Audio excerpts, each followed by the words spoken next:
Good evening, Jack. Welcome, Sarah. Evening. All right, I'm just doing a quick count to see if we have enough members for quorum. We are still 1 minute early. We've got Chair Harrington, we've got Commissioner Trees, our committee chair Fisher, committee chair Beachy, and we got our Commissioner Fye, and then Daniel Reed is also with us. Yeah, so you have 5 of 9. 5 of 10, so we still need 1 more to make a quorum. And Commissioner Wheely did tell me earlier that he will be late to this meeting, probably approximately 6 o'clock he will arrive at this meeting. So we'll give it another minute.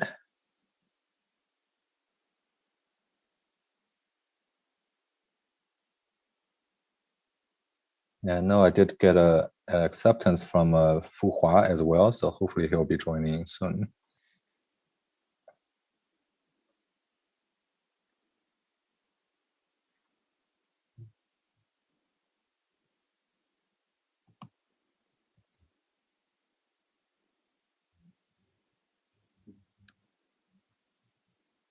Okay, well, actually, I'm going to turn my video off a second, just try to give Fu Hua a call to see if he have any technical difficulties joining.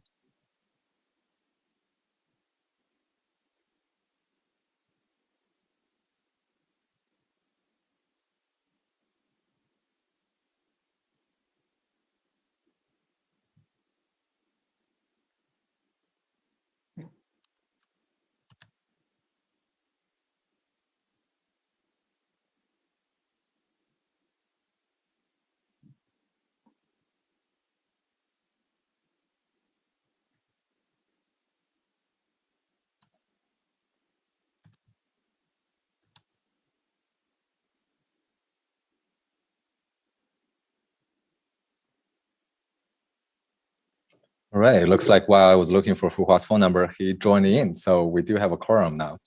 And I would, and I know that Commissioner Willie will be joining in a little bit later, and then Commissioner Rogers just joined in as well. So thank you all for participating tonight.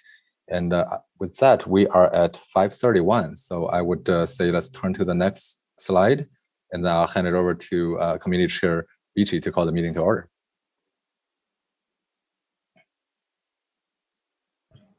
There we go. Good evening, everyone. Thank you for joining us tonight, and I will call the official meeting for the North Bethany County Service District for Roads, our Budget Committee public hearing of May 26th to order.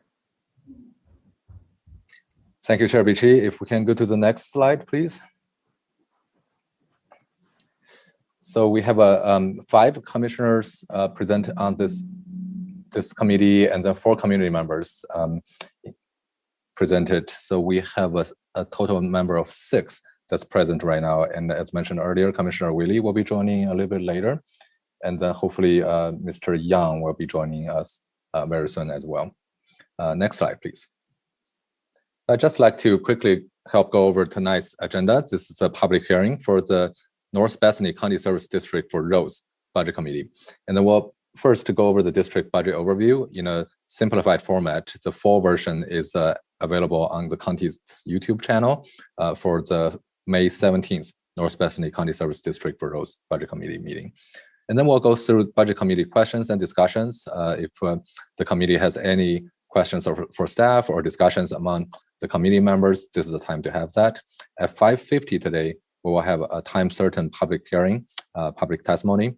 For this particular committee, currently we do not have anyone that has signed up for public testimony. We'll definitely try to solicit public comments from any public members that's in this meeting at the time. And then the budget committee will take action to consider the North Bethany County Service District for Roads budget approval and levy taxes. After that, it's scheduled for adjournment. So we have a total of 50 minutes scheduled for this evening, and then that will be our agenda for today. Next slide, please. So I got the delegation from LUT to really provide a really abbreviated version of the budget overview. So obviously, North Bethany County Service District for roads is a taxing district separately from the county that is approved by the voters in May 2011. This is to help fund identified transportation needs in the North Bethany area that is shaded in light gray in the area. And then the property tax rate, which is a permanent rate for this particular district, is at $1.25 per $1,000 worth of assessed value. Next slide, please. So Stephen and Sheila has gone through this budget overview for the budget committee as a last presentation. And then obviously they're starting with the beginning fund balance of a little over 10 million with additional revenues that's coming in from the North Bethany County Service District taxes, estimated at 894,000, and then 993,000 from the North Bethany SDC, stands for System Development Charges, as well as Transportation Development Tax.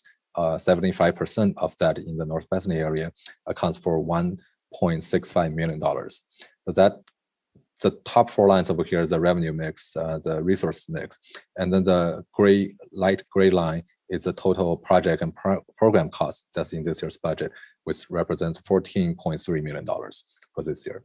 And that's a quick summary of this year's budget for North Bethany County Service District for roads.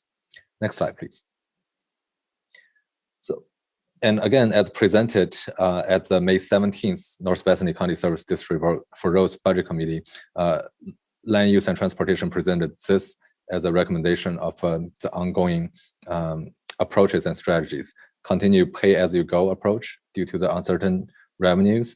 Continue monitoring potential developer improvements to Kaiser Road, Springville Road complete street improvements, Phase 3 and Phase 4 are listed in there, and then Kaiser Road pedestrian safety improvements, which is allocated $2.1 million for interim improvements.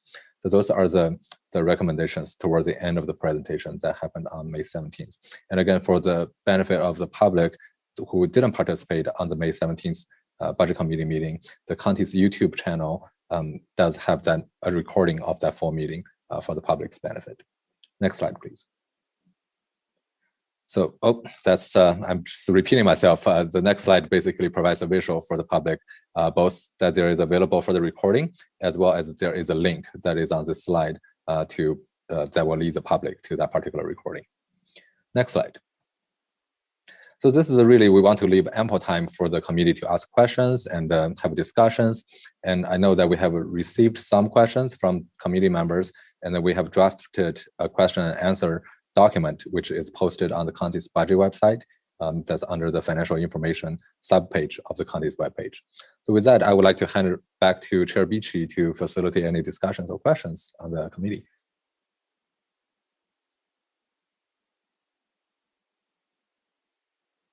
Oh, you're muted. Yep, sorry. Thank you very much. At this time, do we have any questions from any of our budget committee members?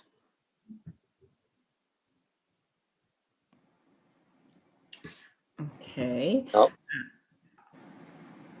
What's that? I don't have a question. Okay. Thank you very much. I had submitted 4 questions after our last meeting. Do we want to, I could share the page. Has anybody had a chance to look over those?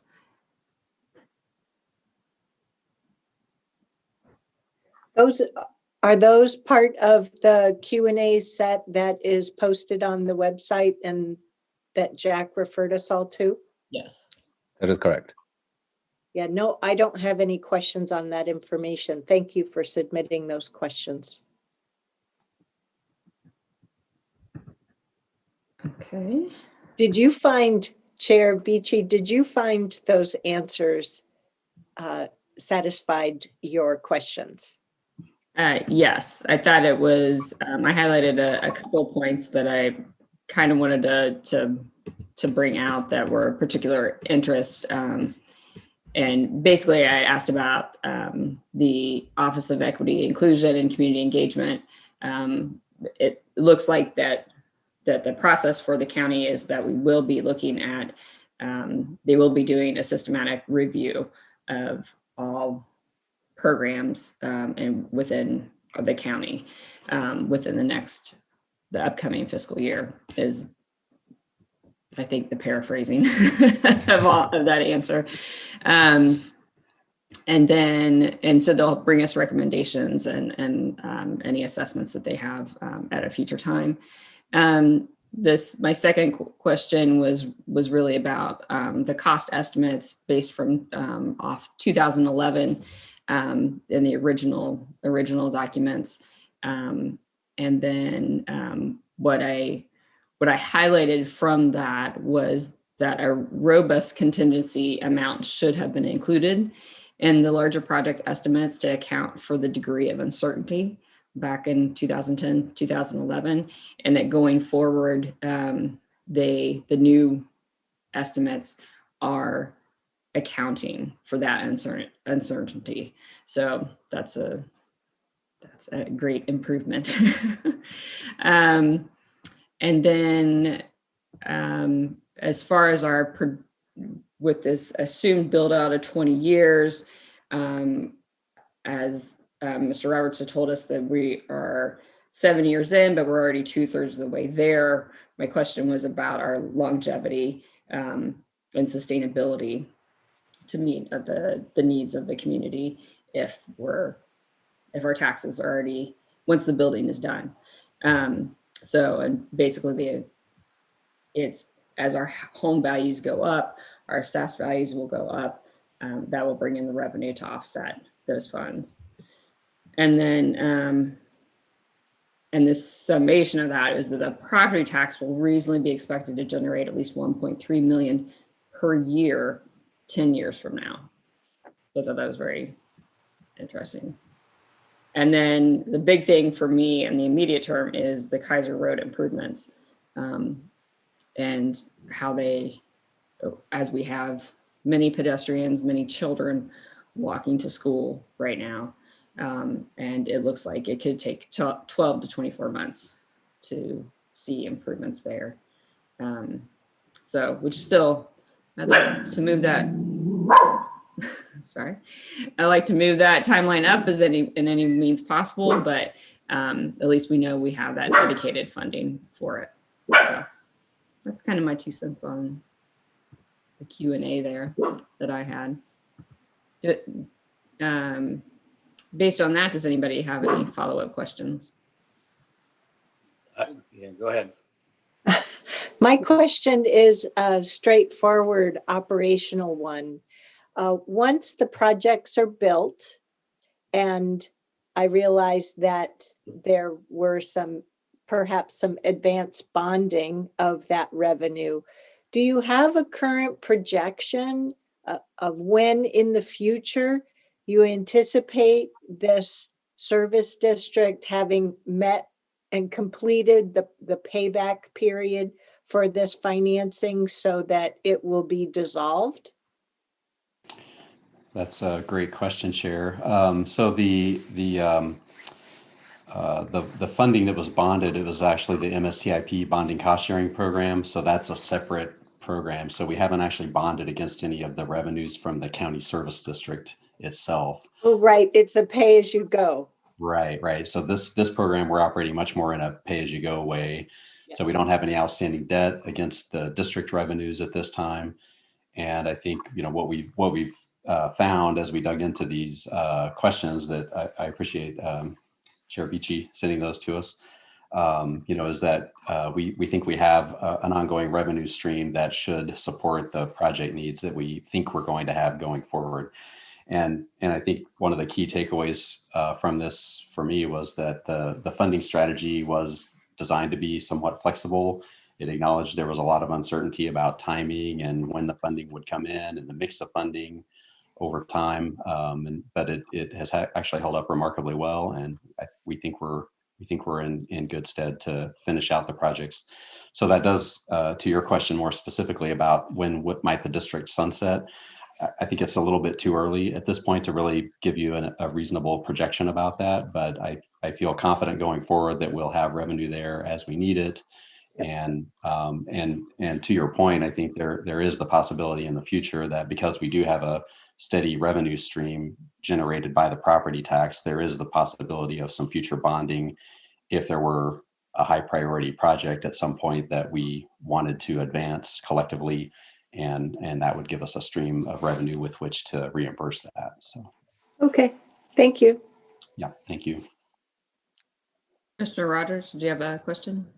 It's sort of been answered, but just a couple of comments. One, thank you for your 4 questions. I think you're asking appropriate ones. So that's what this process is all about. That's interesting. And the chair sort of tickled at what I was going to get at, and that's that, Jack, for all of our budgets and in the future, I know you're looking and not at the way we've been historically doing it, more dramatic in your look, but it would be interesting to tease out those issues that we might have that are worthy of more discussion. I understand that you have a number of new budget committee members on any given year, any given time, so you have to do some amount of education, but that seems like that might be taken offline to other meetings you might have. And then what we would deal with on these meetings is the sort of questions that both Catherine and Sarah have been asking, which are really the central questions. When we formed the service district, it wasn't intended to be forever. And Stephen had just mentioned that there was revenues coming in, but it was not the intent that we'd have it like an urban renewal agency, or like, let's say, a bridge program where you pay off the bridge, but you keep getting fees so you can do something in the future. The idea was to do a set of projects, and now it's being expanded over time, whether it be through our MISTIP bonding program, or whether it just MISTIP our, frankly, these service district fees. So it's a great question that they both asked, is what's the parameter of the projects that are being done, so one can see when those get finished without expanding the bucket list, so that we have a perpetual district that was never intended, unless somebody from the district wants to advance another measure and say we're going to have a taxing district that's going to last forever. I'm not sure how they're going to do that, but they could do that. So I do appreciate very much, Sarah, your questions. I think they're important ones. I think they get at the heart of it. And when the chair's question was being asked, that really is a central question of what's committee supposed to do. We really don't know. And I'm going to only say this because it's going to be applicable to all of the budgets tonight. All you see is a bunch of numbers. You don't know what's really down in. I'm going to drill down in them. You say, well, this is a program, and you see so many dollars, and you say, okay, that seems reasonable, but is that the programs that you really want to do? I mean, that's the important question in all of this. So anyway, I think I've made my point. Thank you. Thank you, Commissioner. I think in the subcommittees, I can just, from my own experience in the subcommittees, we talk about this a little bit further, the individual projects, and so I think we do have a more give and take in those discussions, and then and I guess to piggyback on that, I guess the expanded question is, once these projects are done, would this money go towards maintenance of the roads up here within the service district? Was that ever in the original thought, or is this in theory to sunset and this tax to sunset? Yeah. The idea is that this funding strategy was to address the identified list of 12 projects, to fund those projects, to get the improvements completed, and then to ideally, I think at that point the district would sunset. So without some positive action by the board to change the project list or extend the life of the district, it's intended just to finance and fund the completion of that identified project list, and then ideally at that point it can sunset. Okay, great. Do we have any other questions?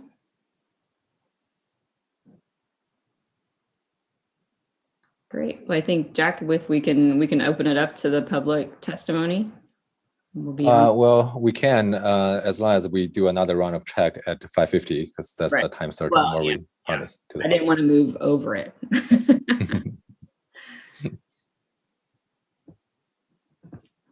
But we don't have anybody signed up right now. Is that correct? No, we don't have anyone sign up. So it's it will really be a call out. I think Mr. Moss can help us do a call to the public that's in presence in the Zoom meeting today to see if anyone wants to provide public comment. I'm just doing a quick time check. I think we just need to give it another minute to 5:30, and then we can have Clerk Moss help us with that process. Okay. Then I guess I will feel I can ask another question. Is there any way to push up the timeline on the pedestrian improvements? Or maybe prioritize even further a section? Yeah, it's really just a function of the time that it takes to scope and do assessments and then move into design and then let a contract and actually do the construction. So even 12 months is a very aggressive timeline, unfortunately. Yeah, that dip down to the little bridge in DeSoto is where I see most people walk. Yeah, and I think that's, and I've talked with our team that I've got doing the scoping work on that and identified that as definitely a high priority. It's sort of that gap between the elementary school and I think it's Ernst Street. Yeah. Sort of the northernmost place where someone can walk in and out of the neighborhood on the west side of Kaiser. Right. And then the school district is actually just offered up, and they're meeting on Monday to make a slight boundary adjustments based on the roads that are actually built right now. Oh. They have so a Springville bus and a Sato bus go down the same street every day. Mm-hmm. So they're right now it would affect like 6 families, but and the more specific, the plotting now that we can see, they're looking at, it would affect more families as things get built. And because Shackelford's not there yet, there to determine bus routes is making it odd, I guess.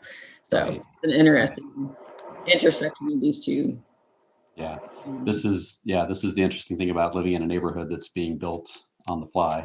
Yeah. So to speak. I think that's a reminder that it's time for public testimony. So It was just my email, and that was all. Oh.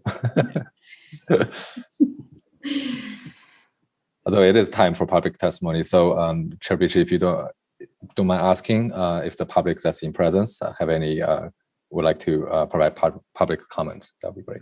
Right. Are there any members of the public who are signed up to testify? We've received none, Chair Beachy, but any member of the public that's on Zoom, if you utilize the raise your hand function, we can get you to testify for up to 3 minutes. And I'm not seeing any hands, Madam Chair. Okay. Sorry, I always have to switch over my windows. Okay. All right, no public comment. We can move to the next slide.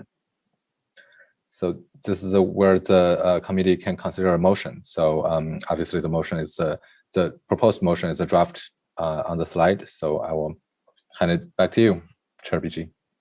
Okay. Do we have a motion to approve the fiscal year 21-22 budget for the North Bethany County Service District for roads as proposed, levying a permanent property tax rate of 1.25 per $1,000 of assessed value?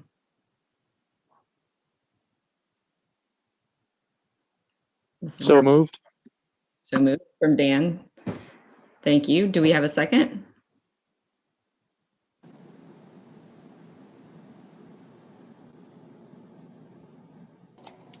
Chair Harrington will second it. Excellent. And then we can go ahead and have a full vote. All in favor, say aye. Aye. Aye. Aye. Aye. Any opposed? Any abstentions? Hearing none, the motion is approved. Thank you, Chair Beachy. Just for public record, we are missing Commissioner Willie and Mr. Yang for this vote. So just for the meeting record. All right, so we'll talk about the next steps, which is June 15th is the board to come in a public hearing at the 10 a.m. board meeting. Now, this is a meeting for the Board of County Commissioners, so the budget committee members are not required to attend, but definitely encouraged because you have been a very important part of this process. And the board will consider adopting the budget on June 15th. There will be a public hearing, public testimony will be heard at the time. It's also a virtual meeting via Zoom, and then all public testimony is welcome at that meeting for this particular public hearing. I will hand it back to the next slide, please. I believe the next slide will be any closing remarks from the committee chair, and then possibly a motion to adjourn the meeting. Okay, well, I would just say that I thank you all for your cooperation and attending the meeting. I know it's, it's nice out today. We appreciate the LUT's work on listening to the community, the opportunity that we have to serve on the committee and represent our little community here to the Board of Commissioners. So we appreciate the opportunity. And Chair Harrington has her hand up. Yep. Oh, okay. Chair Beachy, and to our other two community members who help us, the Board of Commissioners, make up the North Bethany Service District for Roads Budget Committee. I want to thank you for spending your time and expertise throughout this process, from the subcommittee meeting that reviews all kinds of detail of information and really on the ground conditions in order to work with LUT to advance the specific recommendations that we on this budget committee act on. So thank you very much for wading through all of that information and spending your time and energy serving on the budget committee. I really appreciate it. And I'd like to say thank you as well as the commissioner from District 2. I really appreciate the community involvement. Sarah, you have done a great job as chair. You've done it in the past, and you have a dedication to the community that you represent, and it shows, it's valued. And I want to say thank you to you and to the community members. Thank you. Thank you all. Okay. All right. Do we have a motion to adjourn the meeting? So moved.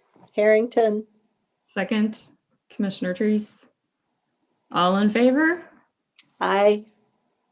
Aye. Any opposed? Hearing none, our meeting is adjourned. Well, there you go. You get a little extra time before your next one. Thank you. Yep, the next budget committee meeting starts at 6:30. So if get some dinner. Yes, if our visual team can help us get a message up, and then we'll reconvene for the ones that's in the next meeting. We're reconvening at 6:30. Jack, I have a specific question.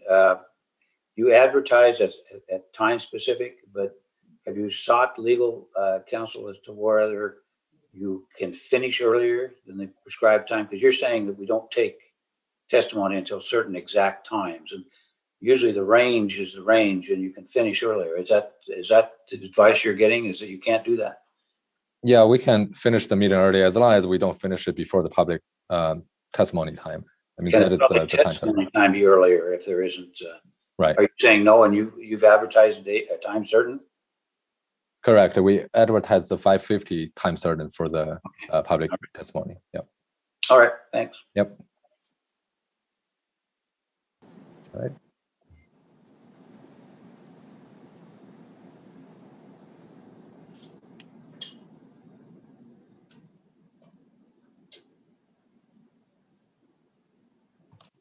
Right. Thank you, commissioners, members of the public. We will be providing slide and starting the ESPD and URMD budget committee meeting starting at 6:30 on the same link.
All right. Well, good evening, everyone. We are at 6:29, so we will get started at 6:30. It looks like we have a really good turnout for committee members. We have all 5 commissioners present, and our committee chair, Stephen Barron, is here. Melissa is here. Anthony Mills is here. And I think we're just missing 2 more members, so we'll give them another minute to join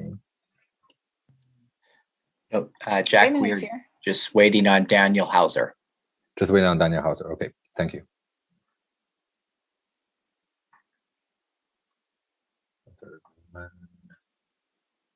Just right, Raymond's still navigating the Zoom, and everybody's picture doesn't show up on my screen there.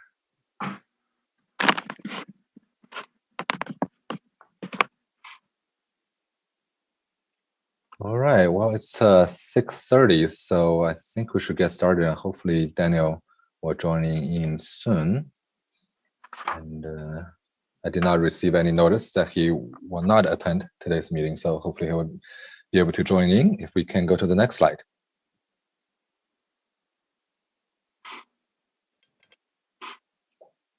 All right, this is where I hand it over to Committee Chair Stephen Barron to call the meeting to order.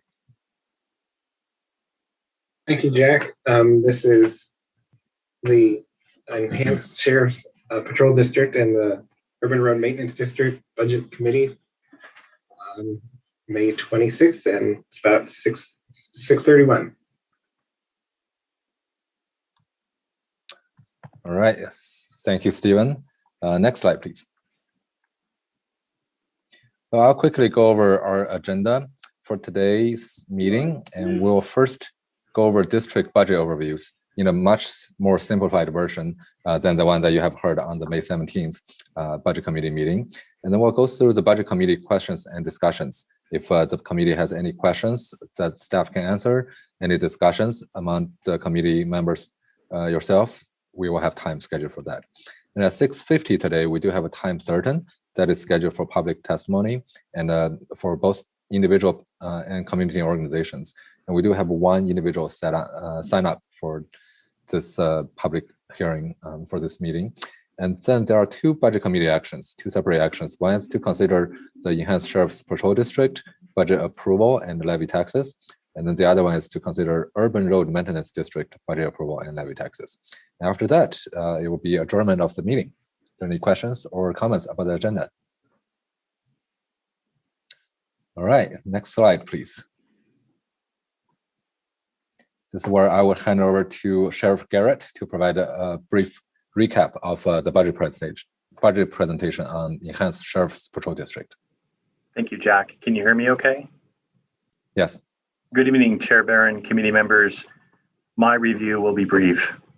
In 1986, the Public Safety Review Committee's recommendation that residents have a minimum service level of about 1 officer per 1,000 has shown to be cost effective based on our 30 years of experience when you consider things like crime rates, response times, community support for the levy, polling data, and the like. Slide, please. I just want to call your attention to our total ESPD budget request there on the right, the second figure down, FY 21-22, that's $33.5 million to continue current service levels that support 151.6 staff in their service to about 237,000 residents. Our request is flat compared to the last fiscal year or this current fiscal year that we're in, with no additional staff. Our biggest cost driver is in personal services. You can see there that's about a 7% increase, or about $1.5 million. Where our biggest reduction is in capital outlay. That's also significant, down 97%, or a reduction of about $1.9 million. Slide, please. Solving problems at the community level remains paramount and is central to our community-focused policing efforts. It starts with our connection to various groups and organizations like the long-standing community participation organizations and newer, more diverse organizations like our Building Bridges partners at the Muslim Educational Trust or our Latino Advisory Commission. And then across the district, there's just a whole plethora of neighborhood groups and neighbors that we work with to solve a wide range of challenges for a wide range of community members. And based on the imperative to make improvements in racial justice and equity, there's been no more important time than now in my career to engage with diverse groups like the ones I mentioned, to do things like invite outside experts to review our use of force like we're doing now, to have policy and training that prioritize de-escalation like we continue to do, to have policy just to survey our community members about our services like we're planning to do now, and work hard so that our services reflect the needs of our entire community. ESPD residents also benefit through our alignment with industry best practices through national accreditation. That's just one way in which we learn and improve. Slide, please. It is worth celebrating that our staff successfully stayed engaged with our community members this past year. And we look forward to serving in ways that are going to look a little more pre-pandemic in the coming year, ensuring that we work with and comply with the recommendations from our health professionals about when it's appropriate to do that. We think this budget request that continues current service levels without an increase is appropriate, especially given the increase in reports that we have seen this past year for crimes like burglary, domestic violence, stolen vehicles, vehicle break-ins, and assault. And this budget will help or enable our staff to continue to remain effective at helping ESPD community members stay safe. I just want to thank you for your hard work in service to the county. And that's really all I wanted to cover today. Thank you. Thank you, Sheriff. Next slide, please. So I will quickly go over a recap of the URMD budget presentation. And then there's a lot of information in terms of acreage, the tax lots, the assessed value, the revenue, as well as the URMD map on this. I do want to just quickly walk through the revenues and expenditures. Next slide, please. So for the URMD, the large portion of the expenditure is the taxes, which is a separate permanent rate that is assessed. And then the taxes for this fiscal year is estimated at $5.7 million. Charges for services accounts for a smaller portion. Gain share accounts for a smaller portion. The total revenue anticipated this year is $6.4 million. Next slide, please. And then on the expenditure side, on the left-hand side, there's a next slide.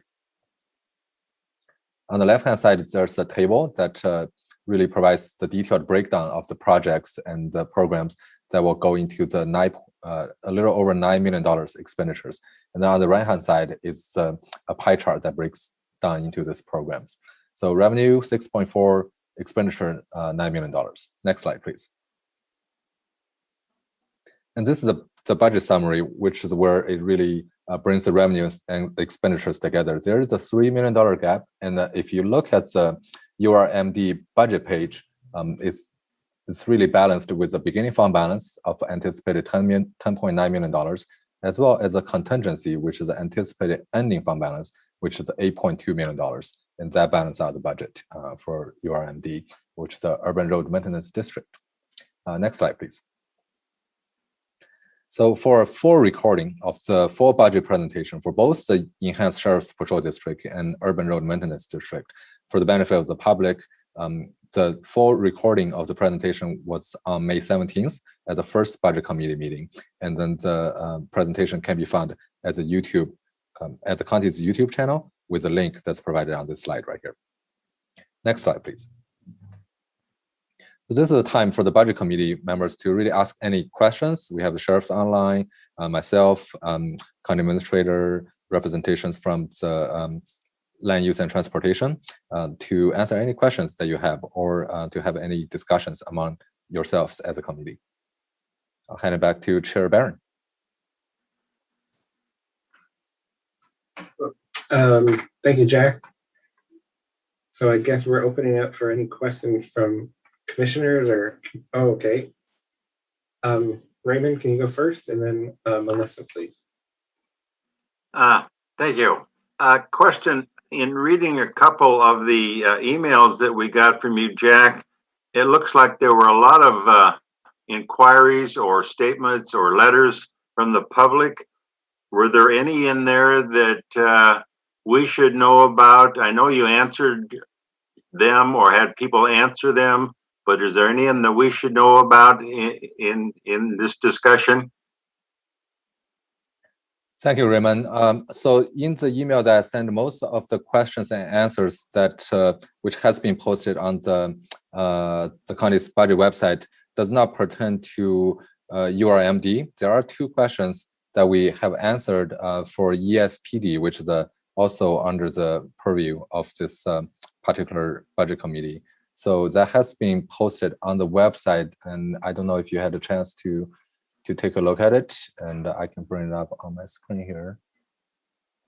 Is that the one that you're speaking to, Raymond? Yeah.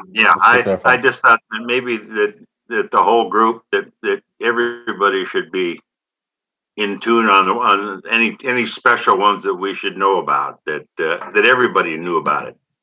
Absolutely, thank you, Raymond. So there are 2 questions that we answered on Enhanced Sheriff's Patrol District. The first question actually came from Daniel Hauser from the first budget committee meeting. It's related with the stop and search rate.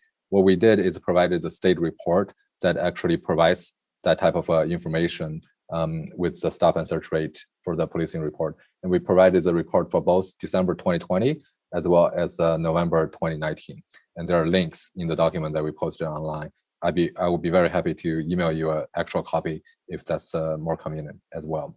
No, thank you. That's fine. Okay, thank you. And the next question that we answered in our Q&A document is the information request on ESPD permanent rate and levy funding model. This is actually an excellent question. I guess confusing to the public sometimes is that ESPD does have 2, if you will, 2 layers of taxes. One layer is a permanent rate that is dedicated to the district, which is $0.6365 per $1,000 of assessed value. And then there is also a voter-approved levy that is in addition to the permanent tax rate, which is 68 cents per $1,000 of assessed value. And those 2 sources make up the bulk of the ESPD funding sources. And in addition, there is an allocation of the gain share that the county collects, and also that gain share gets distributed among all taxing jurisdictions that overlaps the gain share area, and the ESPD overlaps that area as well. That's a smaller portion. So that's in a nutshell, that's what we provided as a summary for the second question about the funding mix of ESPD. That's the one I wanted you to bring out so everybody that's can listen to it or coming up on YouTube or whatever would understand that. I thought that was a very good question that was asked. So thank you very much, Jack. You bet. Thank you very much. All right, back to thank you, Raymond. Melissa's turn, and then Anthony. Okay, thank you. So I really liked the budget. It was easy to follow, and I could actually follow those numbers and find them in the budget details on page 306. So I really like the way that was organized. For the ESPD budget, I kept thinking I would find the budget request that you have that you presented on page 304 somewhere, and it's not there. So I was just, this is a little budget education for me on the budgeting process and why I couldn't match that number with the budget detail that you had in 304, page 304. That's probably for you, Jack. Thank you, Melissa. So you're absolutely correct. Just because that's the way that we're handling the funding is slightly different in the budget. So really the activities that's happening that ESPD is funding actually is under district patrol, which is page 98 of the budget. That is a separate special fund, Fund 182, which actually is the operational org unit for ESPD. And then ESPD, the fund, the page 304 that you're referring to, it's really more of a tax collecting function, and then passing the funding to the district patrol, which is also a separate standalone transparent org unit Right. But just because the mix of the sheriff's office structure, that's why it's more or less of a pass-through org unit in and out itself for the ESPD. Right. So the number on page 34 was close, but not exactly the same. So it's just that passing of dollars through those different funds. Right, Budgets. because Okay. it's really a funding source, and then really the activities is on page 98 under district patrol. Thank you. Yep. Thanks, Melissa. Anthony, please, and then Danielle. Okay, thank you. This question is for the sheriff, and I understand if he's not prepared to answer it right now, but I just thought of it. So I've lived in Lowell since 1973. We're unincorporated and within the Enhanced Sheriff Patrol District, and homeless camping has become an issue here as well as throughout the county, especially in the urban areas. In particular, on Shaw between 170th and 185th, also 197th in Baseline, where I drive by. I work at night, so I drive by that twice a night. It's obvious that there's most likely some drug dealing when bicyclists at 4 a.m. are riding away from open windows and cars that are parked there. And I noticed a couple days ago, there was a car that was towed. Clean Water Services, I assume, has put in 2 porta potties and also a hand washing station. So I understand that it's tough being homeless, and I think that there should be some places for them to stay. I don't know if some of these areas are the right place, but at least government seems to be accommodating certain things. Is there anything as far as this committee is concerned that the sheriff is prepared to talk about as far as cost or things that the sheriff's department's doing? And again, I know this is a spur of the moment, so I understand if he doesn't feel comfortable answering all of those, or No, thank you, Anthony. I'm happy to address that, and then I may have some help from our county administrator. Look, this is a significant issue that county departments are working together to address, along with our city partners across the county. There is a recent Supreme Court case that really informs us about how we work with, provide services, and support those who are houseless. And we just recently were on 198th, and actually we're 197th, just south of Baseline, working a group there to address that issue. There is a very active county work group. I know that the chair and the mayors are really involved, as are we. And we're just partnering with our county housing authority to connect folks to services. It is an issue that we hear from our community, and we are working on it. It's just a very long-term challenge. We do have some affordable housing coming our way, as you know, based on the Metro bond that passed a couple of years ago. And then there's some other resources that are being developed. But that's what I have to share. And thank you for the question. Sheriff Garrett, I can add to that. So to your point, this is really a cross-departmental, cross-jurisdictional approach that we're taking.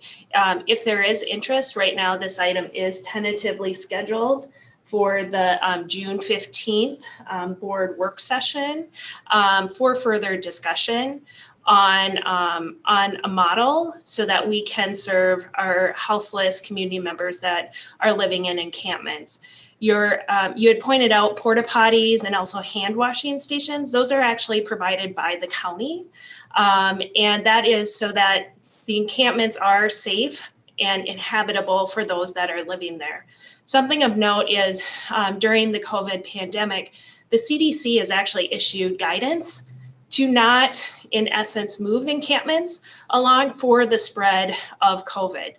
Our Health and Human Services team have been also actively working with those community members to help provide access to vaccinations as well. So this is an ongoing area of conversation, not only within the county, but with our jurisdictional partners, such as CWS as well as our cities too.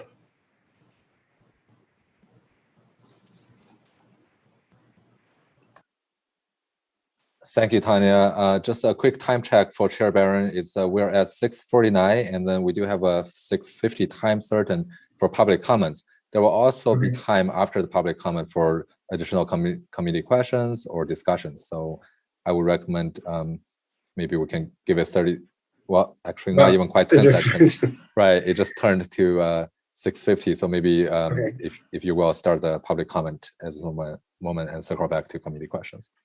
Yes, do we have any members of the public signed up? Yes, Chair Barron, we have one member signed up, Patrick. Patrick, can you hear us? Yes, I can hear you. Can you hear me? Yes, we can. Please go ahead for up to 3 minutes. Thank you, Chair Barron, members of the City Commissioners, and Chair Harrington. For the record, my name is Patrick O'Clair, and I live at 16264 Southwest Kearns Court on the corner of Rorschach Road for 26 years. We have appeared before the County Commissioners regarding placing traffic speed display devices on Southwest Rorschach Road. Tonight, I'm appearing before the Budget Committee for the URMD to request a budget amendment to provide funding for 2 traffic speed display devices on Southwest Rorschach Road to monitor both northbound and southbound traffic. These devices will provide drivers with their vehicle traveling speeds through our neighborhood and deter speeding.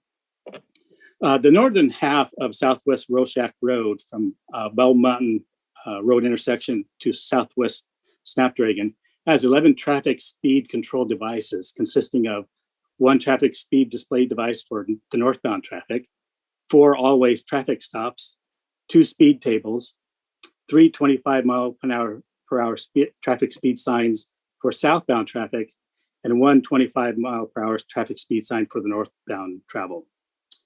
On the southern part of Southwest Rorschach, and that's going from Southwest Snapdragon down to Southwest Barrows Road, there are no traffic speed control devices for southbound traffic. And for northbound traffic, there are 2 25-mile-an-hour traffic speed limit signs. We have met with the traffic engineering staff at Washington County for many times over the past 24 years to address this issue. There's been at least 3 traffic studies that have been performed. The last one was conducted in June of 2019, and it showed that over a 7-day period, 13,686 vehicles traveled Rorschach Road, and 9,392 vehicles, or 68% of them, exceeded the speed limit. And 1 vehicle was clocked at going over 66 miles per hour. I formally request a budget amendment to provide funding to purchase and install 2 traffic speed display devices on the southern end of Southwest Rorschach Road to monitor both the northbound and southbound traffics. And I wanted to thank the committee for hearing my concerns and my request for the budget amendment. All right, thank you, Patrick. Thank you, Patrick. Does anybody want to respond to Patrick or? No? Well, I Okay. believe that funding is provided in the Neighborhood Streets program. So. Yeah, I can help try to address that. I'm Stephen Roberts. I'm the Director of Land Use and Transportation. And yeah, Melissa's on track. The Urban Road Maintenance District does provide funding for the Neighborhood Streets program. And the budgeting process doesn't get into the specific details of exactly which devices would be installed in a particular location. It just provides an allocation of funding for the program. And then the program has a set of criteria, and if a particular roadway meets those criteria, then we engage with the neighborhoods and can consider the installation of some additional speed management tools, such as speed cushions or speed feedback signs. My understanding is that at this location, we haven't had a demonstration that the road has actually met the program criteria, but we do continue to monitor it fairly regularly in the event that it would meet those criteria. Thank you, Stephen. Well, is there no more further members of the public? We do not have anyone else signed up, Chair Barron. All right, thank you. So Jack, what's our next step here? So we should probably just do a quick call of the public that's in attendance, just to see if anyone that did not sign up would like to provide public testimony. Yeah. Anyone else on Zoom, if you could please use the raise your hand function if you'd like to provide comment on the ESPD or URMD budget. I'll give you a moment to do that. I am not seeing any additional hands raised. Okay, thank you. I guess, can we reserve our time for more questions? I see Anthony, Daniel, and Melissa. Sorry, I didn't see which order you had raised your hand, so. It's Daniel's turn. I'm sorry? I think it's Daniel's turn. Okay, Daniel, go ahead. You bet. Thank you, Chair Barron. I might suggest that that particular question raised by Patrick be something that could be considered by URMDAC rather than perhaps the Budget Committee. And I'm sure that our esteemed leadership that are part of this Budget Committee, who knew, could also help facilitate that as well. As I think that I certainly appreciate that being raised. And we have lots of conversations around traffic calming as well as where to allocate resources to improve the safety of our streets in our community. My question from before the public testimony jump was actually following up on the information that was provided by Sheriff Garrett in relation to the question I had asked last time around the stop data. And I really appreciated that data and that information being provided. I don't spend a lot of time in my regular life working with traffic safety data. So it was a good opportunity for me to poke around, even though quite a bit of my background and my work history is around statistical analysis and research. So it was kind of a fun opportunity to dig into the data as it impacts the Sheriff's Office, and then also the millions of dollars, right, that we're approving to be invested in the continued operation of the Enhanced Sheriff's Patrol District.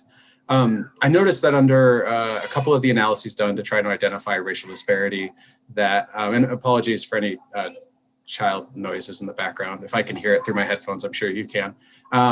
But I noticed under the veil of darkness and the KPT hit rate that we did fairly well, right? That there was not a statistically significant disparity between white folks in our community and Black and Latinx folks. And so I think that was encouraging, certainly a good sign.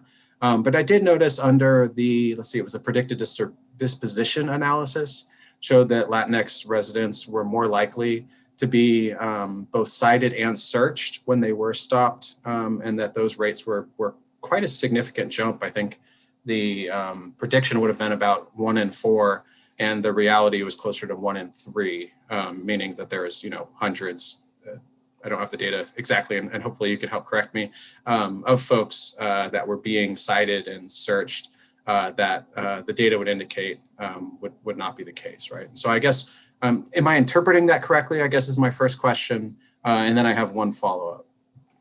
Yeah, thank you for that great question. So the data shows the post-stop outcomes for citations for Latino drivers was about 4.8% higher than the predicted rate.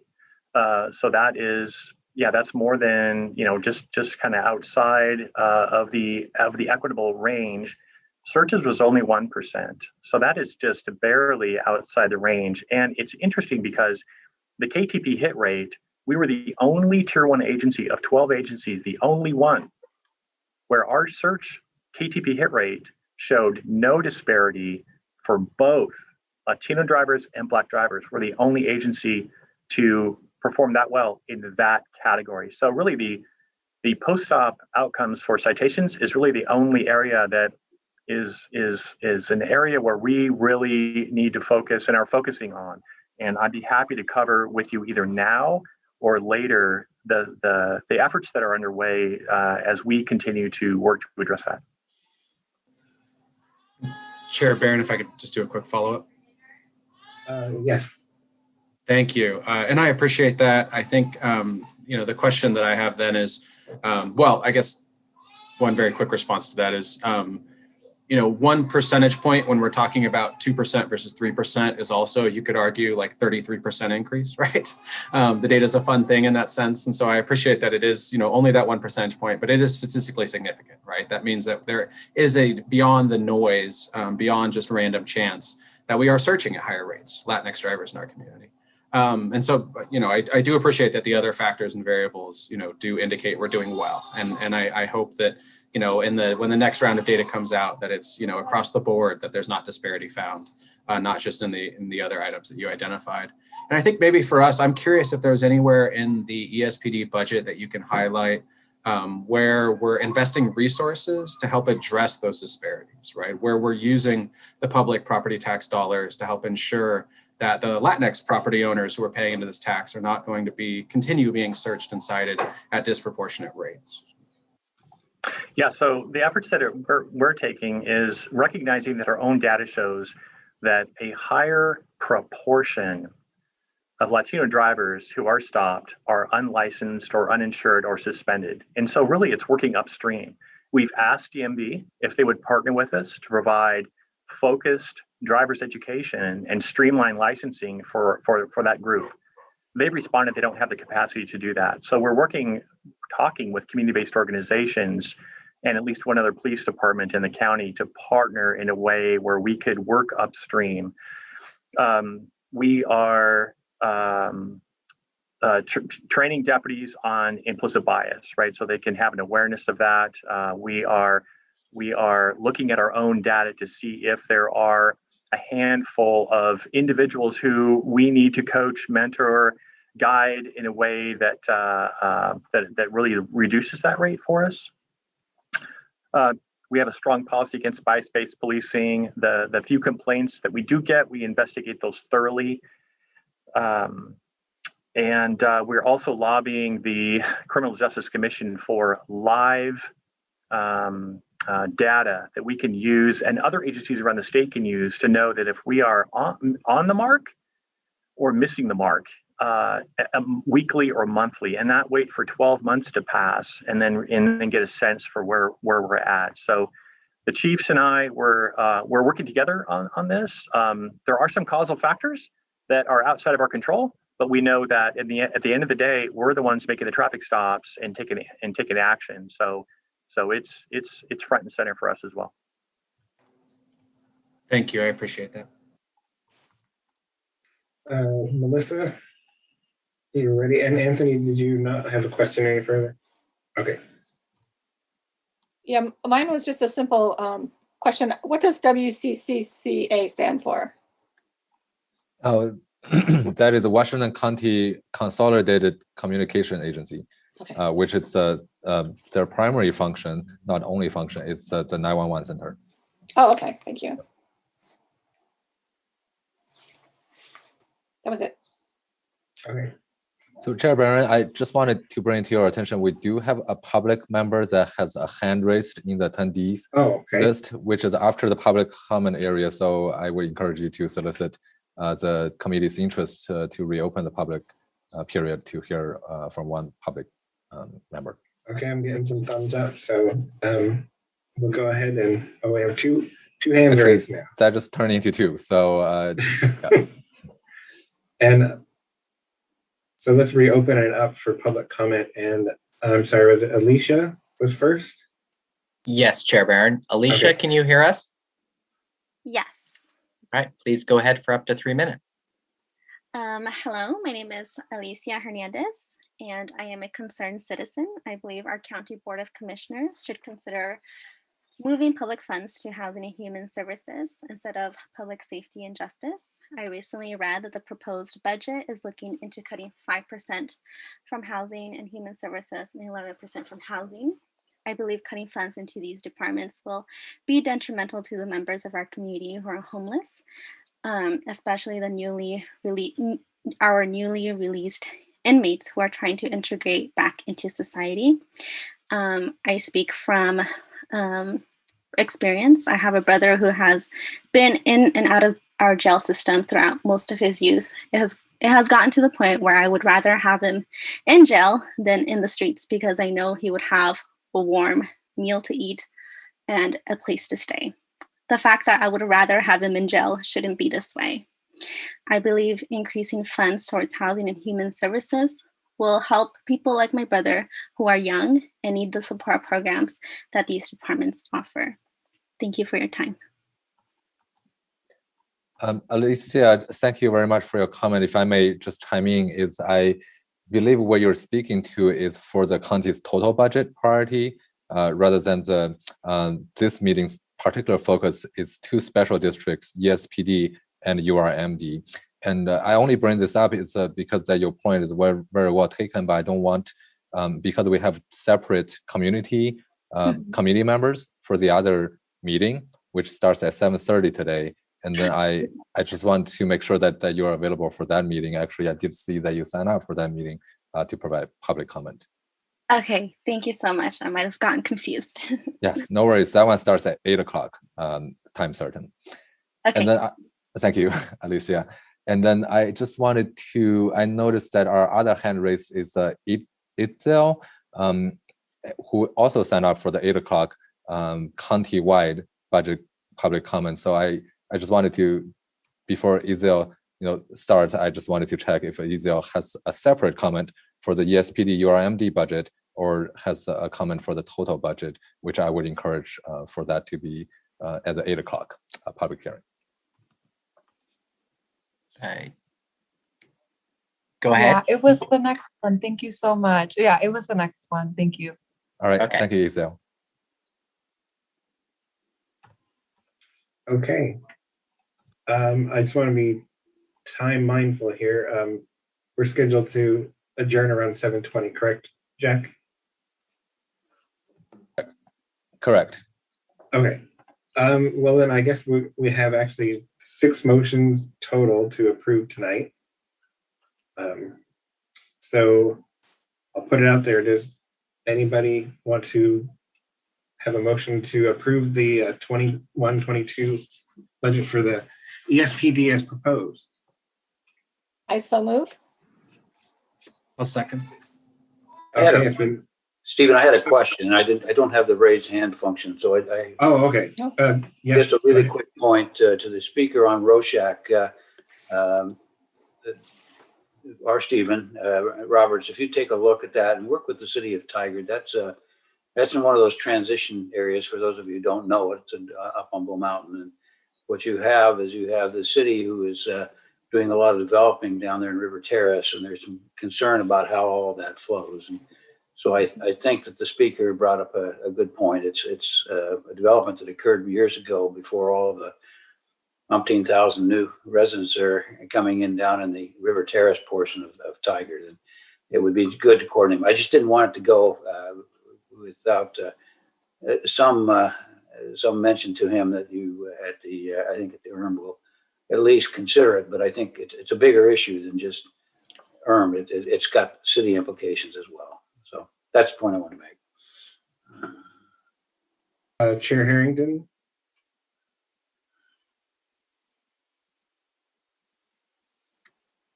Unmute. Just unmute. We can't hear you. Okay. Thank you. Procedurally, can we have one motion that encompasses all 3 of these items on this slide? Yes, you can, Madam Chair. So it would be one combined motion listing all 3 of those. Great. Saves us some time. Then I so amend my motion to approve to include all 3 items. I'll second the amended motion. Okay, it's been moved and seconded. All in favor, please say aye. Aye. Aye. Aye. Aye. Anybody oppose? Anybody abstain? Okay, motion passes for the ESPD. Next slide, please. All right, do we have a motion to approve the 2 items for the budget for the URMD and the permanent rate of 2.2456 per thousand of assessed value? So moved. I second. All right, it's been moved and seconded. All in favor, please say aye. Aye. Aye. Any opposed? Any abstention? All right, motion passes. All right. Yay. Well, Jack, I think we're a little bit ahead of time for once. And yes. So just quickly to go over the next steps is that the budget is scheduled to be adopted by the Board of County Commissioners at the June 15th Board of County Commissioners meeting. And that meeting starts at 10 a.m. and then it will be part of the agenda for that meeting. It will also be a virtual meeting via Zoom. The meeting will be published on the county's website, and then public testimony will also be welcome at that public hearing time at the Board of Commissioners meeting. And community members on the budget committee is not required to attend this meeting, but highly encouraged because you have been a very important part of this year's budget process. And that's really the next step. And I do see a hand up from Raymond. So Okay. Raymond, do you have a question? I do. I want to also add a comment on Rorschach, like Commissioner Rogers did. We have a close friend that lives right off of Rorschach, and with the new development next door, and even before that, we've traveled Rorschach a lot, and it is a main road for a lot of people, and there's a lot of speed on that road. Even though you've got speed bumps, you've got if you don't go a fairly good speed, you have people right on your back trying to get you down the road. So it's something that Lute needs to take a look at very, very strongly because of that, the speed of the different people on it. So that's my two cents on Rorschach. Thank you, Raymond. Well, all right. Do we have Next. any further sorry, Jack. Oh, sorry, go ahead. I would say, do we have any further discussion for the good or any comment? Oh, Chair Harrington. Thank you. I just wanted to thank you, Mr. Barron, for serving as the chair of the combined ESPD URMD budget committee, and to thank each of our community members who participate on this budget committee for these two specialized service districts. There are a lot of details for you to dig into. And as Ms. Laird highlighted, seeing where the revenue is realized in one fund and then in a different section of the budget, how those dollars are operationalized through the district patrol. So there are a lot of details for you to dig into, and I really appreciate your doing that work and serving as the eyes and ears for our community as we do this important work on behalf of Washington County residents and businesses. Thank you. And yes, right back at the commissioners and Chair Harrington and Sheriff Garrett and Jack. Thank you all for facilitating it, and I appreciate being on and giving the chance to serve on here. So. All right, thank you. Next slide. Visual team, next slide. All right, thank you. There we go. Yep. So closing remarks. Any other closing remarks before a motion to adjourn the meeting? Not unless anybody else has anything to add. And I move that we adjourn. All right, it's been moved to adjourn. Seconded. All in favor, please say aye. Aye. Aye. Anybody opposed? Nope. All right. Well, that concludes the ESPD URMD budget meeting, and we'll see everybody next year.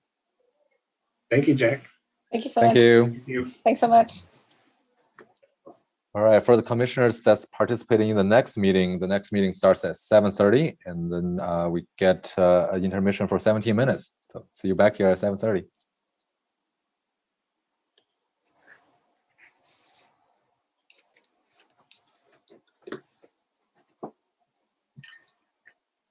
Okay. So what did everybody have?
All right, good evening, everyone. We're at 7:29, and we will get the meeting started at 7:30.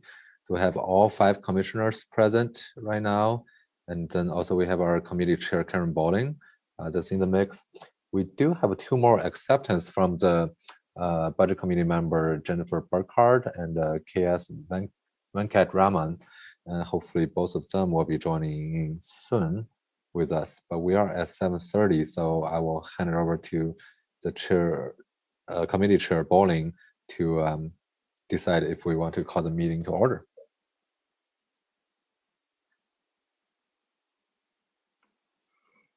Okay, can you hear me? Yes, we can hear you. Okay. So I call the meeting to order for the budget discussion and approval for May 26th. All right, thank you. Next slide, please. I'll quickly go over today's agenda. We will start with the county and the SDL number 1, Service District for Lighting number 1 budget overview, which will be a recap from our full budget presentation from the May 13th budget committee meeting. And then the budget committee questions and discussions, we schedule time for that. And then at 8 o'clock today, we have a time certain for public and community organization testimonies. And then after that, the budget committee will take 2 separate actions. 1 is to consider approving the budget for Washington County and levy taxes. And then 2 is to consider to approve the service district for lighting number 1 budget and levy taxes. Excuse me, on the agenda, actually service district for lighting is a straight assessment rather than taxes. So there won't be a tax levy for that one. My apologies for the misrepresentation on the agenda. And then after that, we'll have an adjournment of the meeting. Just for the committee's knowledge, we do have quite a few public members that have signed up for the public testimony portion of the meeting that consists of 16 individuals and 1 organization so far for the public testimony portion. So just for the committee's awareness. Next slide, please. So this is where I would hand it over to our county administrator, Tanya Angie, to provide a recap of the major theme of fiscal year 21-22. Thank you, Jack. And this evening, I'm not going to actually talk further about the themes because I shared quite a bit during our committee meeting. So those who may be viewing, please feel free to watch the themes in that full presentation on the Washington County YouTube channel. So first, I just want to thank the members of the Budget Committee, as well as our community members who are signed up for public testimony and viewing this meeting tonight. A budget is not just a financial document. It is the county's financial roadmap for service delivery to meet community need. There are many perspectives on prioritization of county services, including areas such as public safety, public health, housing, human services, transportation, economic development.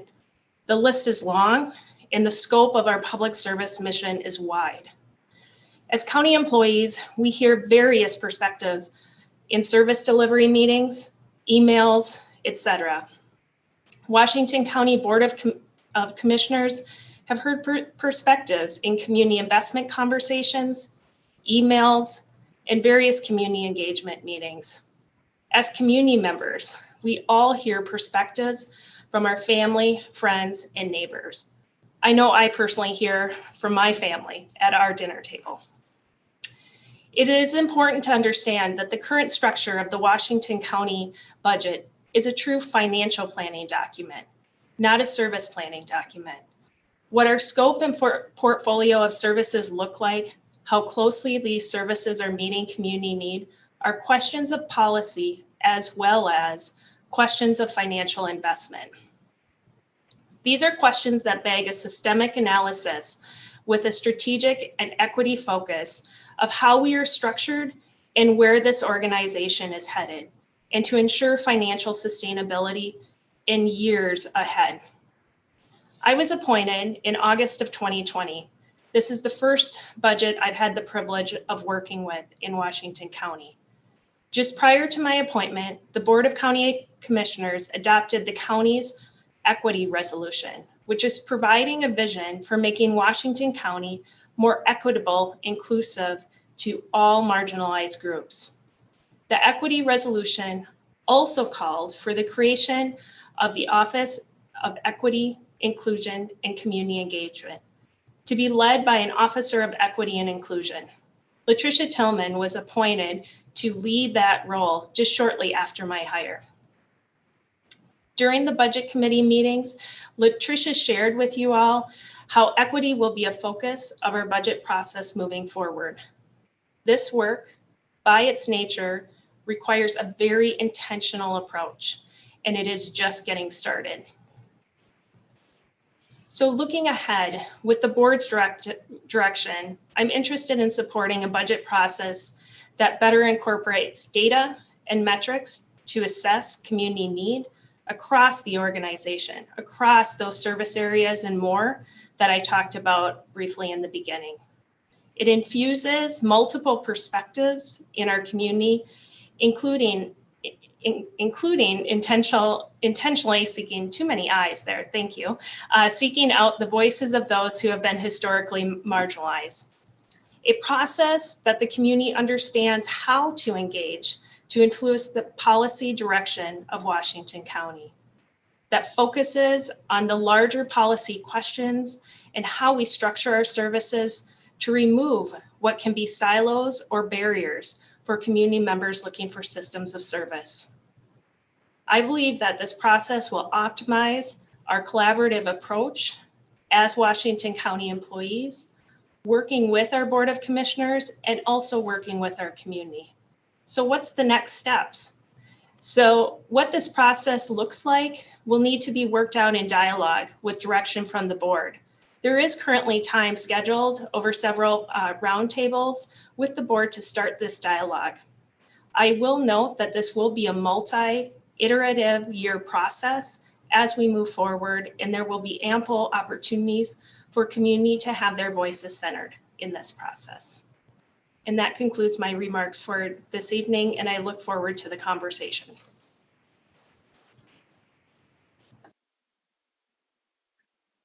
All right, thank you, Tanya. Next slide, please.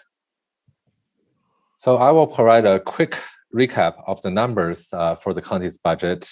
This slide provides the total budget. Our total budget is $1.4 billion, and the left-hand side chart, pie chart, provides the revenues and how the revenues are broken down into different categories. The right-hand side is the expenditure side, where it provides an expenditure breakdown of the different portions of the total budget. Next slide, please. So from a general fund versus special fund perspective, general fund only accounts for 24% of the total budget of $1.4 billion, or in the number as shown in the table below, it's $333.66 million. That is the general fund portion.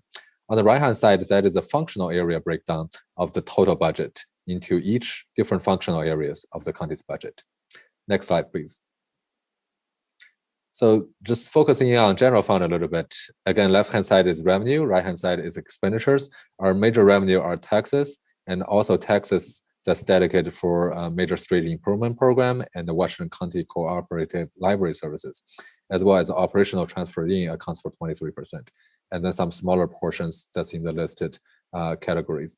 Expenditure side, it's mostly consists of personnel services, material and services, and operating transfers out. And the total budget for general fund, again, is $333,665,593. Next slide, please. And this is, again, a functional area view of how general fund is broken down into each functional areas, both from a percentage perspective and a dollar perspective in the table on the right-hand side. Next slide, please. So with all of the budget that is built into the general fund budget that is built into fiscal year 21-22, the projected fund balance for general fund, which is a discretionary portion of the county's resources, will end up at approximately $36.9 million, a little shy of $40 million. And comparing that to the general fund's projected net revenue, 243, that is going to be at 15.19% of the county's fund balance, net revenue. And then that is within the policy guidelines that the board has established. Next slide, please. So projecting out even a little bit further for 5 years, including the fiscal year 21-22, we're anticipating that the fund balance percentage to remain within that 15% to 20% range for the remainder of the 5 years with the assumptions that's built into this budget. Next slide, please. And that is a quick recap of what was presented at the May 13th Budget Committee meeting, and a full recording of the budget presentation for both Washington County and Service District for Lighting Number 1 is available at the link provided on the screen as well as in the document. Next slide, please. So I'll provide a quick recap of Service District for Lighting Number 1 as well. Obviously, this slide represents a service district map of where SDL number 1 covers. Next slide. And then on the budget side, the requested or proposed budget for fiscal year 21-22 is consists of all of the listed items in this table right here, starting with the beginning fund balance of $927,000, and then the special assessment income plus interest is anticipated to be at approximately $2.1 million. And then we have 3 expenditure categories: utilities and miscellaneous materials, close to $2.1 million.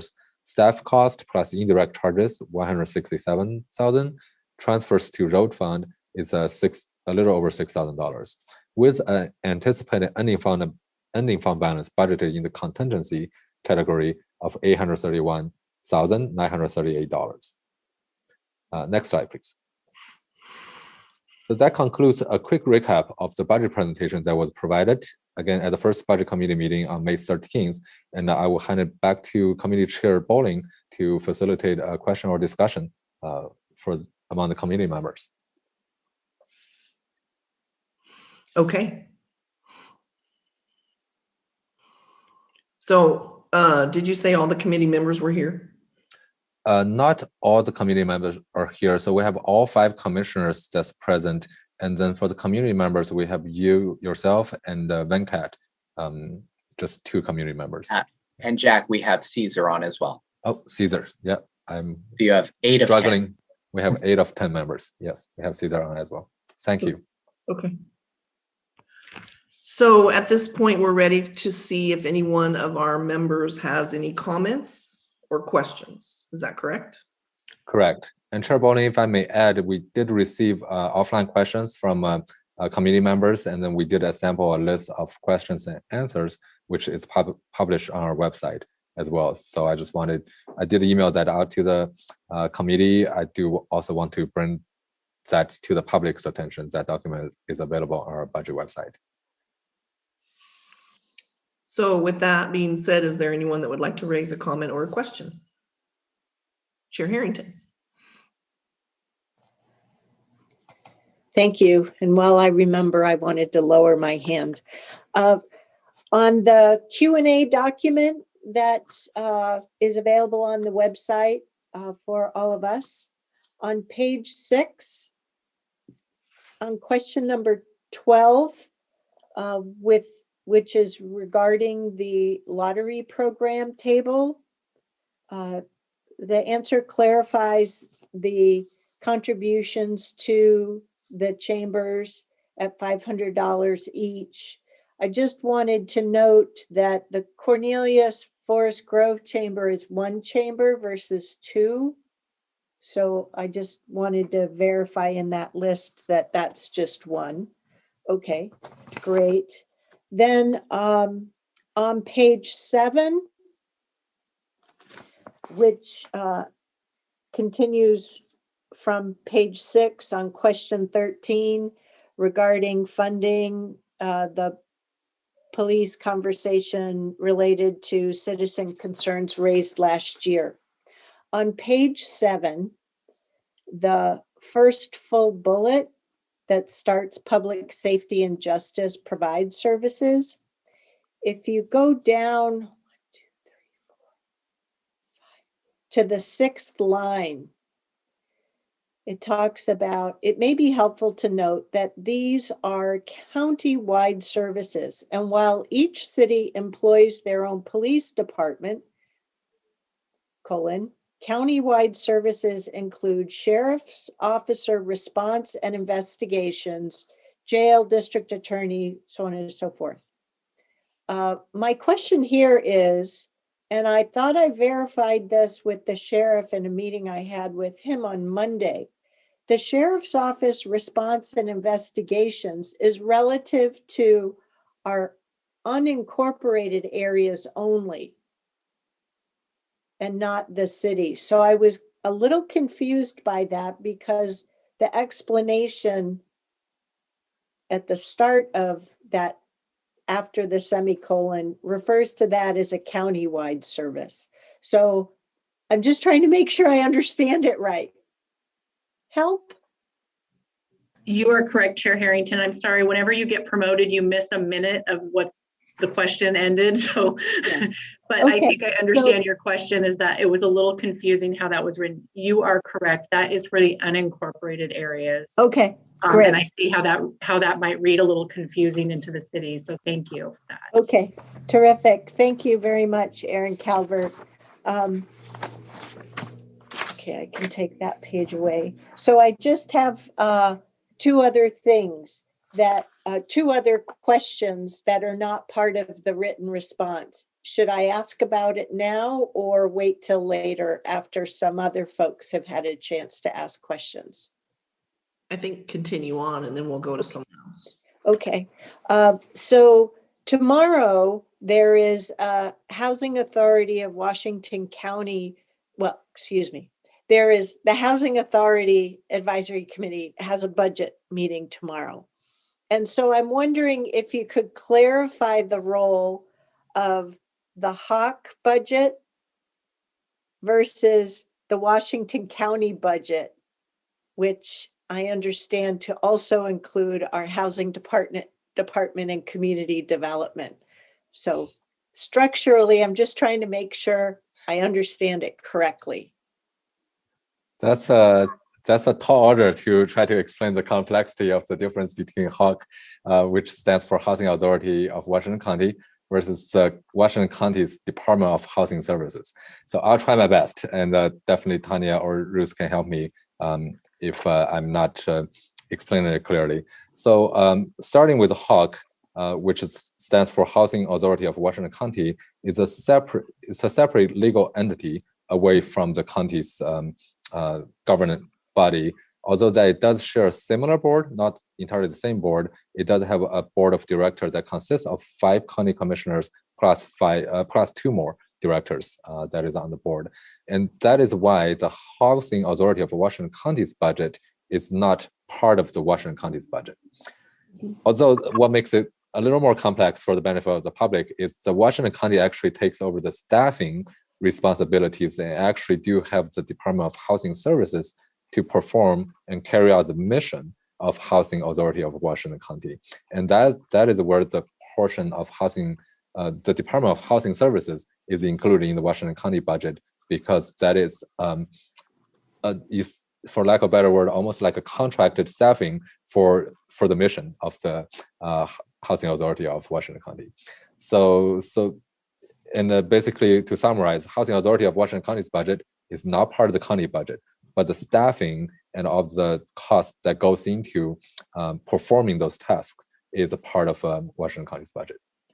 That's really as best as I can do. You did well. You did really well. And it wasn't a test, but the reason that I asked is because some of the questions that we ask, as well as from comments that we hear about from our community members, such as highlighted a little bit earlier, it was that early testimony that was occurring in the ESPD budget hearing that should really come back to us later, was talking about the desire from this one community member for us to invest in more affordable housing and homeless services. But part of our work with that is done through the Housing Authority of Washington County. But how would a community member know that unless we highlight that? And so I wasn't quite sure how to go about asking for that connection to be made. So Thank you, Jack. You did very well. I really appreciate it. Thank you, Chair Harrington. Just for the benefit of the public, it actually happens quite often in the public sector. Just drawing on my previous experience at the city, there is a separate district for the cable franchise for the city, but then the city of Portland does provide the staffing for that. So it's almost exactly the same concept. Sometimes the smaller, or I shouldn't say smaller, but less staffing ready districts do need the help from a more organized and structured government to kind of provide the staffing of to carry out their mission. It actually happens quite often. Yeah. So our Washington County budget includes money that goes and is administered through the Housing Authority. The Housing Authority invests a lot of state and federal money as well, and they're the ones that own and operate a lot of affordable housing and permanent supportive housing here in Washington County. And the Board of Commissioners plus 2 community members, at least 2, make up that authority.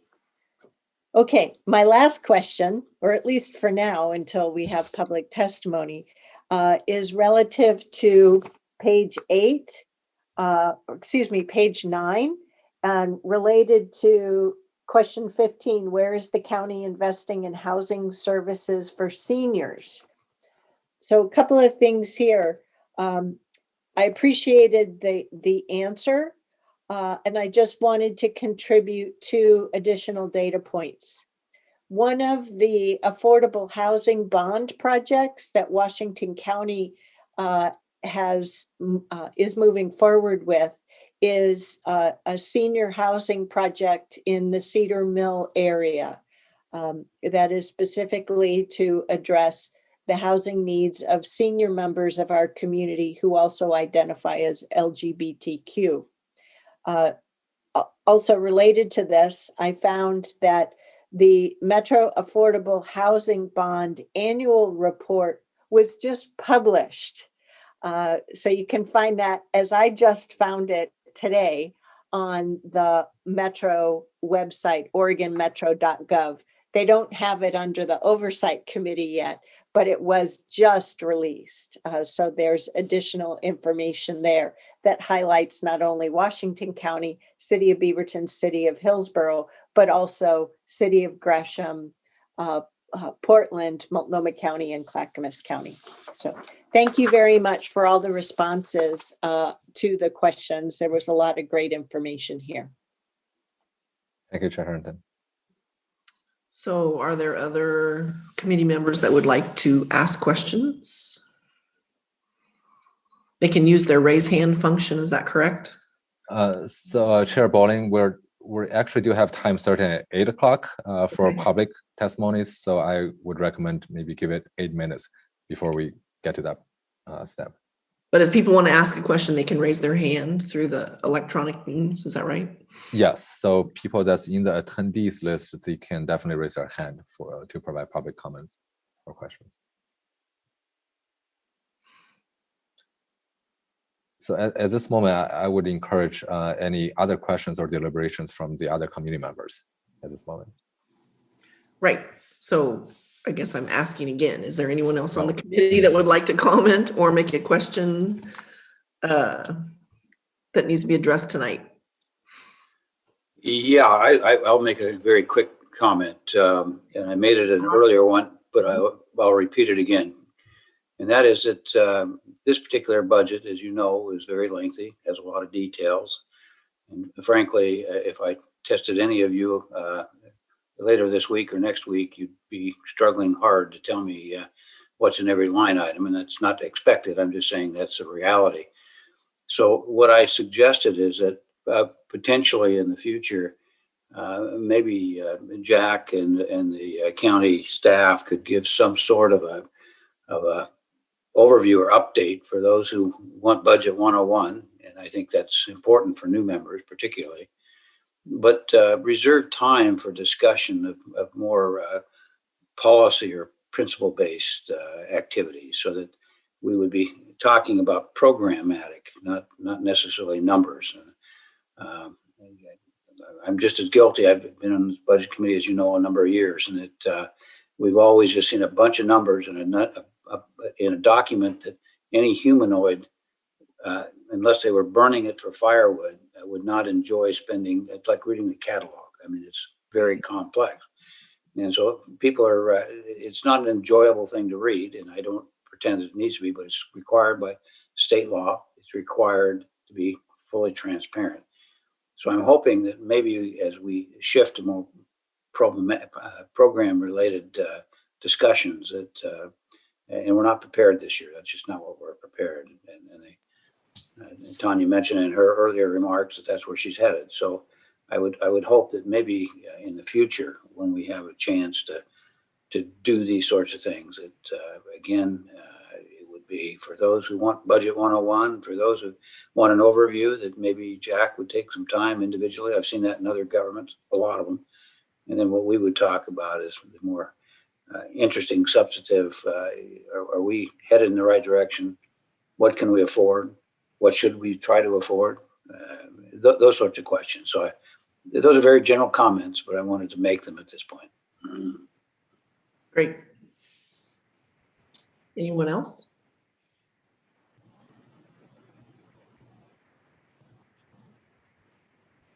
So we have 5 minutes. Can we start the public portion early, or we just need to wait? Well, usually we need to start it on the time as promised, just to allow the public time to join in the meeting. But maybe we can go over the logistics a little bit, because this is a county budget and it does run a little bit different from the two previous meetings. So if we can bring the slide back up real quick.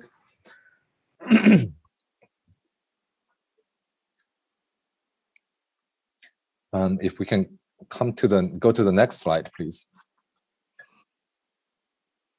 Previous or next? Next, yeah.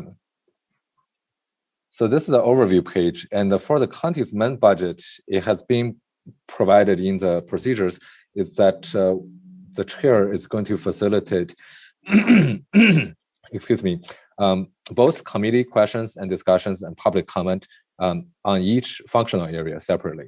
The intent of this procedure is to make sure that we get very focused comments when they're isolated in each functional area. So essentially, for example, Chair Bowling, you will go through general government and then see is there any committee discussions or questions on general government, and then is there any public comments on general government, and then move on to the next one. Is there any committee questions, discussions for public safety and justice? Is there any public comment for public safety and justice? Now, as I mentioned before, we did receive a list of individuals sign up for the public comment period. And by a general overview of the topics that folks sign up for, I would say most of these comments are really fits across multiple functional areas. So this is really where I want to provide to the public is I do recommend the public wait for the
Kevin, are you able to hear us?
See, we have our members come back. IT, are we good to go?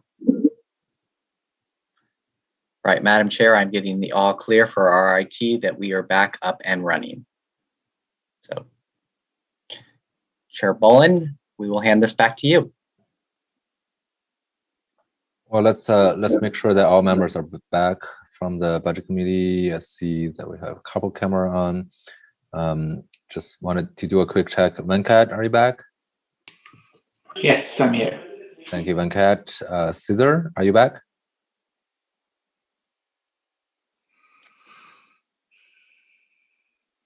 Okay, no response from Cesar yet. How about Commissioner Rogers? He's coming back in an hour.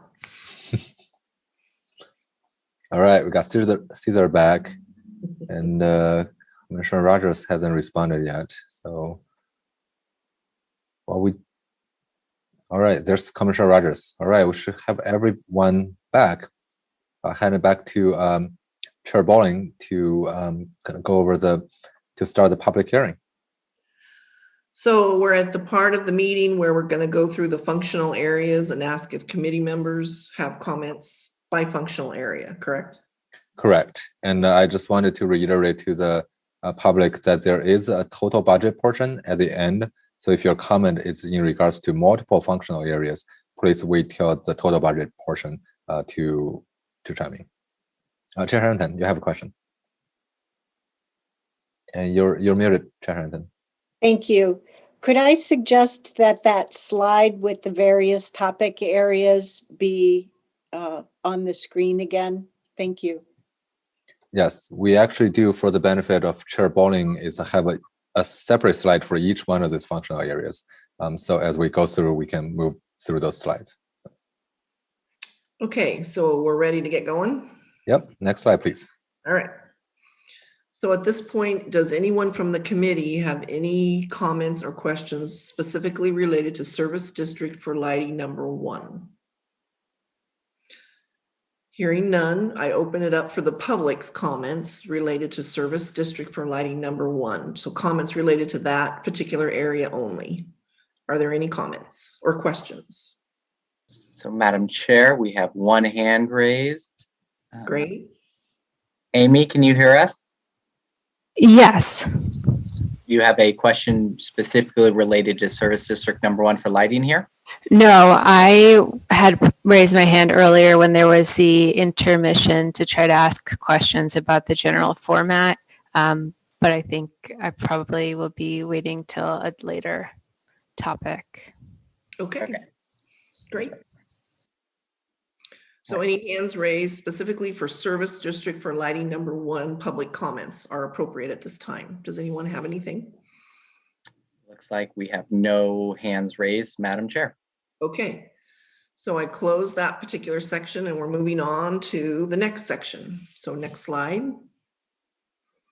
Any comments from the committee, questions on the general government section of our budget?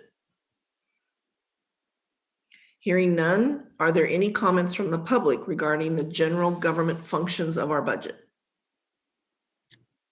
I am not seeing any hands raised, Madam Chair.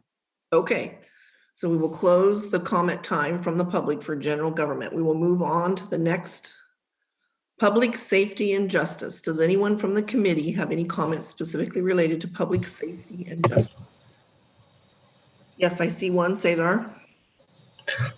Okay, hello everybody. So I just want to reiterate that Ryan Decker's written testimony, like what he said in that message, is something I've heard a lot from the public. That there's many people concerned that instead of like lowering or reallocating the police budget, it seemed like it increased. So I just want to say that Brian Decker wasn't the only person who shared that concern. So I just wanted to reiterate that and share it with the committee. Okay, thank you. Any other questions specifically from the public safety and justice section of our budget? Okay, hearing none from the committee, is there anything from the public specifically related to public safety and justice, the budget areas of that particular functional area? Yes, Madam Chair, we have 4 hands raised so far, so I will just start with the first one and we'll go. So, and each person has 3 minutes, correct? Correct. And I will, just the members of the public, please adhere to the 3 minutes because we have multiple people tonight. So first up, Maggie, can you hear us? Yes, can you hear me? Yes, we can. Please go ahead for up to 3 minutes. Great. So I'm here to voice opposition for this year's proposed budget cuts to Housing, Health, and Human Services and the proposed increase to Public Safety and Justice. Last year, the Board of Commissioners heard from the residents of this county in a series of investment conversations during which it was established that the majority of those participating favored a moderate or significant decrease to public safety and justice and an increase for Housing, Health, and Human Services. Now, instead, the new budget proposes an increase of nearly $1.6 million over last year to public safety and justice, while decreasing county sponsorship for housing and decreasing funding towards human services. And it's upsetting because this is a consistent trend year over year. While other budgets are cut, the public safety and justice budget remains the largest percentage of the general fund and receives the most money. And additionally, although Washington County Mental Health Response Team is an excellent transitional step away from traditional policing, the public is largely unaware of it. It would be really impactful to see more resources put into bringing awareness to this team so that people have an alternative to calling armed police officers for every situation. So just to sum it up, we are the taxpayers, this is our money, and we don't want to continue to invest in a failing system that perpetuates violence and injustice. And we know that crime increases when people don't have access to stable housing and support services, and that additional policing does not resolve or address the root causes of crime. So it is time for us as a county and a society to move past this and begin investing in the things that create true and lasting public safety. Listen to the taxpayers of this county and help us move forward. Thank you. Thank you. Next one.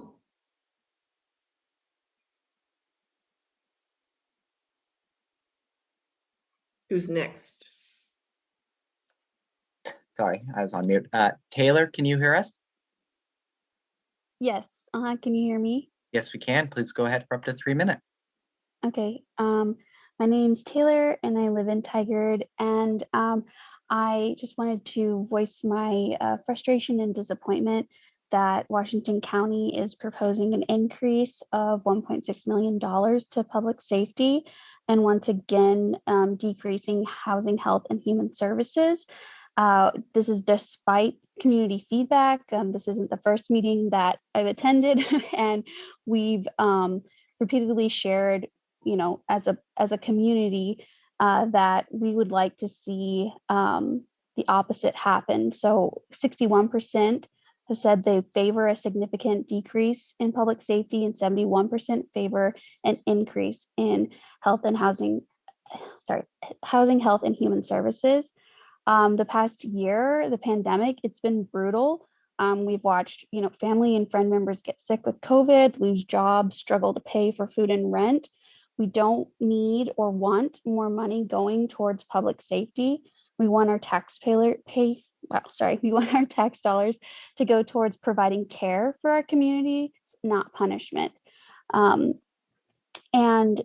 we've seen other counties, make the same mistakes of, putting more and more money into public safety and it not having the results that it's supposed to have. So there's no reason why Washington County should make these same mistakes.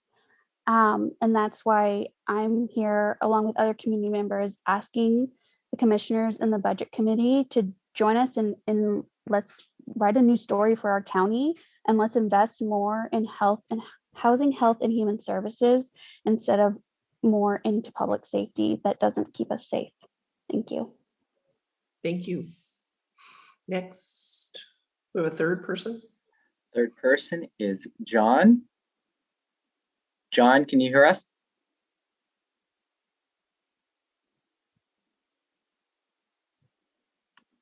There it is. Hello, commissioners. My name is John McSwiggan. I live in Hillsborough. I'm a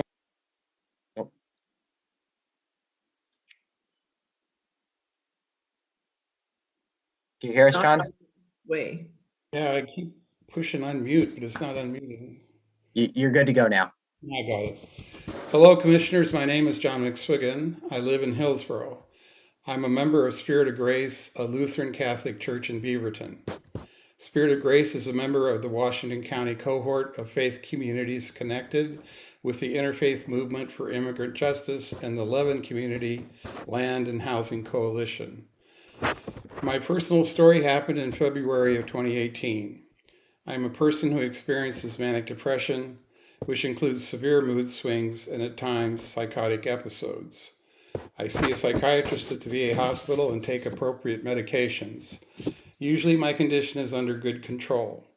However, in February 28, one night I had thoughts of hurting my wife. I told her to lock herself in the bedroom, then I called 911. I explained the situation as best I could. The dispatcher asked me if I had any weapons, and I said no. 6 armed officers in uniform arrived at my house, and I invited them in. First point, there were no other options that I knew of so that I could call and get help. The police said they could transport me to the VA, but only in handcuffs, or they could call an ambulance. I chose the ambulance. Second point, if there had been a mental health worker there, I believe the incident would have been far less stressful for me and my wife. I'm telling you this story because it raises questions.